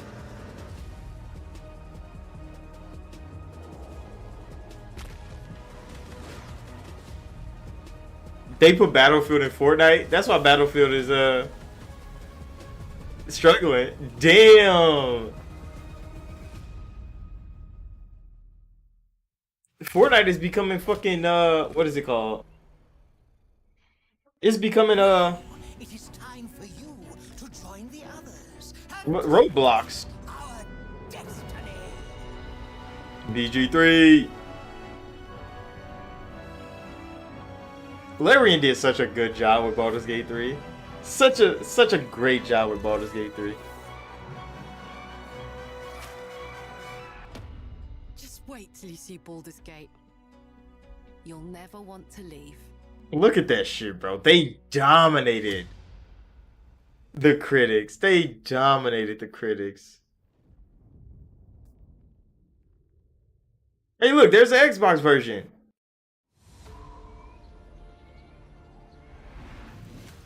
But when the fuck does that come out? Wait, why did they just gloss over that? I'm so confused. Xbox doesn't have a version of the game yet. I was so confused on why that shit was there.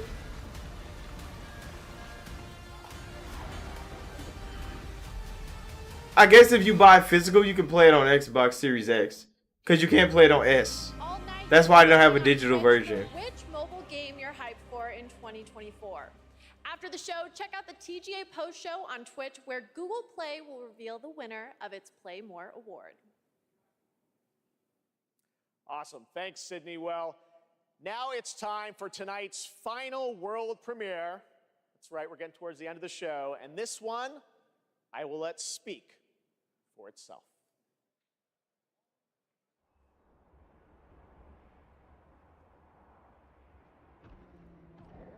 Dinosaur creatures. Weird ones.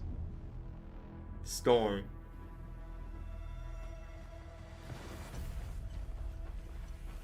Is that a chocobo? Oh no, it's Monster Hunter.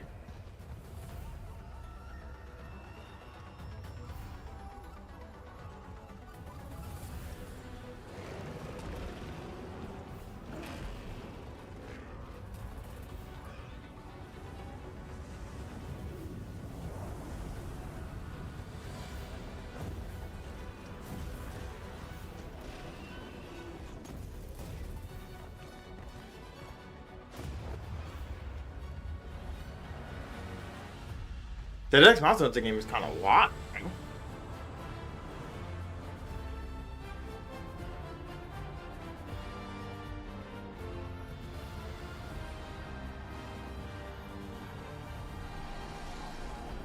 Yeah, you could tell it was Monster Hunter by the movement. Like once you saw the dude riding the little chocobo thing, you knew it was Monster Hunter. Like the way you move in Monster Hunter, it has this strange little wonk to it. Like the look. 2 years. Okay. No Switch though. Please So Switch welcome port to comes the later? stage Monster Hunter series producer Ryozo Tujimoto. It's so great to have you here at the Game Awards. We got to hang out in Osaka earlier this fall where you showed me the gameplay. You gave me a demo of the game, and wow, I gotta tell you guys, it looks incredible. Everyone wants to know, we saw 2025. When do we get to play this? はい、ようやく、発表することができました。モンスターハンターの新作です。こちらですね、9月に、ゼウスさんにも見ていただきました。 See, the only thing about Monster Hunter is I don't understand 2025年、リリースを目指して開発しています。 when I should play it. Jeff. I'm very happy to finally be able to announce this. And like how do you finish the game? That's what I don't know, because I could play that bitch for like hours and I feel like I get nothing done. For release in 2025. I feel like I'm still building weapons and armor. I don't think I'm progressing the When do they game. get to see more on this? Any sense of when we're going to see more on this game? はい、こちらのタイトルの続報はですね、2024年の夏頃、現状予定しておりますので、しばらくちょっとお待ちいただけたらと思っております。それとですね、今年、カプコンがですね、40周年を迎えさせていただきました。この40年間、応援してくださった、ファンの皆様、本当にありがとうございます。これからもですね、You see, one thing I kind of enjoy is like Japanese people, they pick their like English voice actor to translate for them in real time. It is like they could be anybody. You could pick another male. Man's like, I got a female voice actor, and he stands there. His words coming from a woman. I would like to thank all of the His voice actor in English is a lady. Throughout all of these years, we couldn't have done it without you. Capcom will continue. The dubbed and the subbed. It's like, wait, these don't match. And the best is yet to come. Excellent. Thank you, Ryo. Show me Dogma. Great to see you. All right. Show me Dogma too. Well, now to present Game of the Year from the upcoming films Wonka and Dune Part 2, please welcome YouTuber Modded Controller 360. What?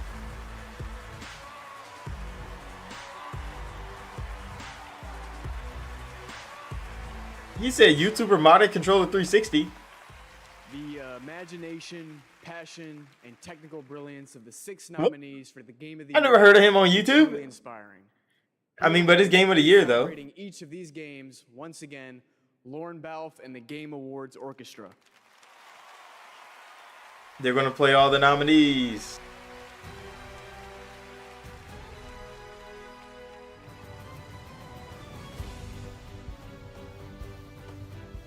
I mean, with Alan Wake 2 literally taking almost every award that they were a part of.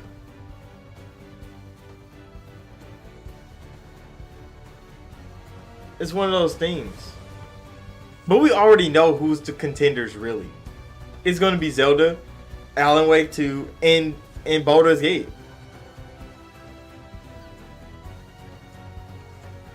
And I really think Tears of the Kingdom should get it. But those 2 games are just, they just capturing so many people. Did you just see a mind flare, bro? Why were you butt naked with a mind flare? I'm still pressed on that motherfucking Baldur's Gate 3, bro. Is BG3 on sale for Xbox right now? Cause I didn't get much.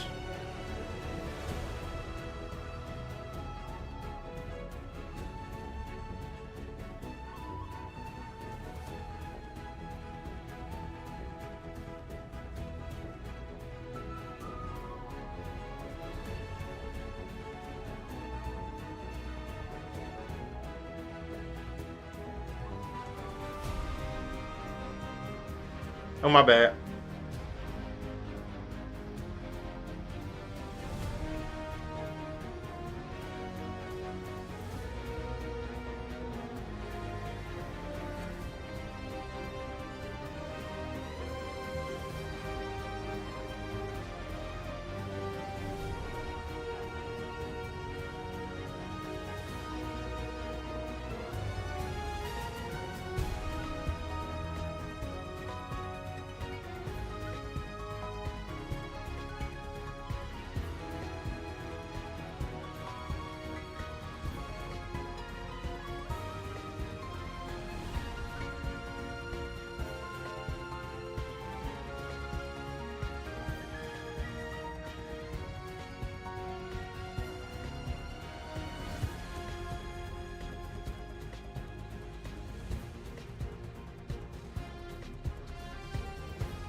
Yeah, so it's still inconclusive for fucking Baldur's Gate.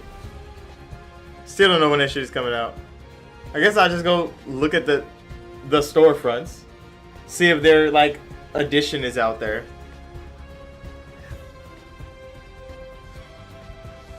Oh, that caused a little bit of chaos.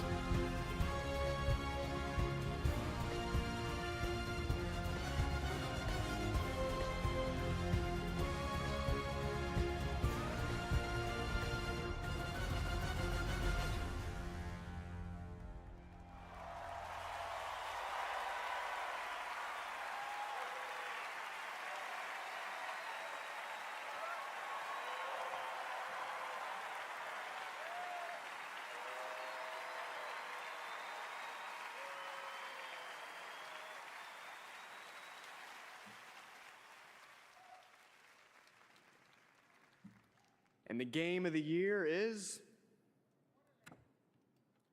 Baldur's Gate 3. Of fucking course it is. That's why he got the suit of armor on. He came in full roleplay gear. Cause he's like, I'm winning game of the year. I'm wearing my armor. There's no way. Okay. That's why he had the armor. I was so confused on who was the guy in the armor. And it was Larian the whole time. It was Larian the whole time. I was so confused by the armor guy. And it's because he's winning game of the year. I didn't expect it anymore. Thank you. Thank you so much. A game like Baldur's Gate 3 isn't possible if you don't have an incredible team working on it. And the team at Larian spent their hearts and souls for 6 years on this game in sometimes very difficult circumstances. This was our COVID game. Along the way, we lost quite a few people also, so we want to dedicate this to all the people we lost, and especially to Jim, our lead cinematic artist, who passed away in the last month. Damn. I want to thank over 2,000 people, so sit back and relax. I also want to thank everybody that supported us throughout this entire effort. Our families, our friends, our partners. You were the best, and without you, we couldn't have done it. Thank you very much. Thank you.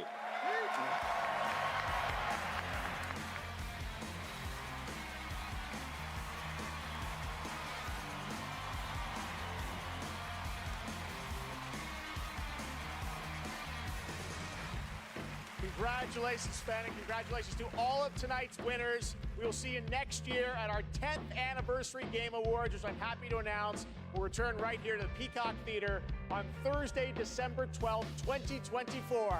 Happy holidays. Good night. Wait, this is the...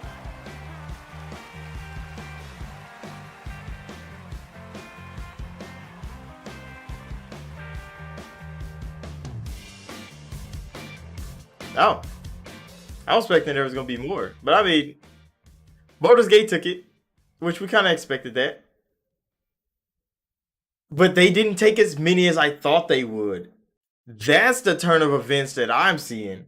They did not take as many awards as I thought they were going to take. I thought Baldur's Gate was going to sweep because everybody was sweeping. I mean, everybody was, you know, banking on Baldur's Gate sweeping, but they did not sweep. Alan Wake took a whole lot of 50-50s from them.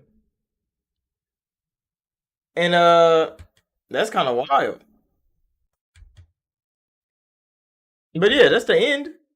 Game Awards is over.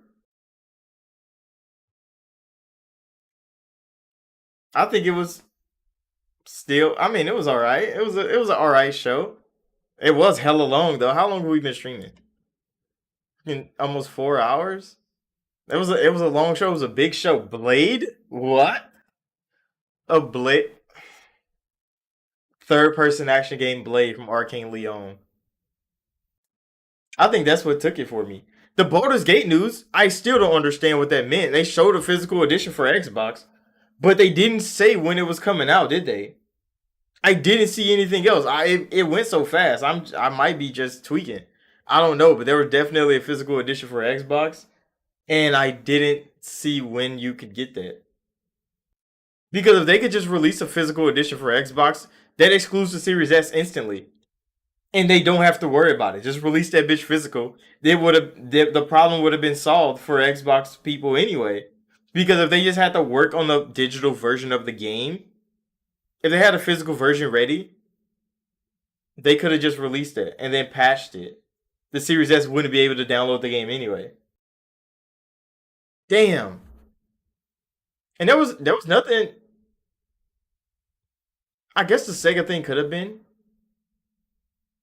Because Xbox didn't really do much here.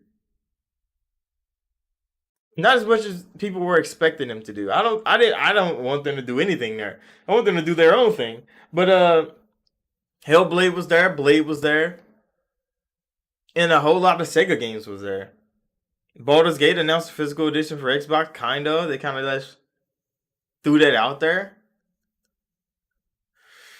I don't know. I mean, the show was good. It wasn't too much drag going on this time. The orchestras, I kind of like ignored those and like talked through them mostly. So those was all right. The Hellblade one was kind of cool. But thank everybody for coming out, for watching. Make sure that like button, subscribe, because I enjoy streaming. If you like watching me stream, hey, subscribe. I be streaming as much as I can anyway, as much as YouTube allows me to. But I'm about to end this right here. So thank you all again. That's Game Awards 2023, and I'll see y'all in the next video.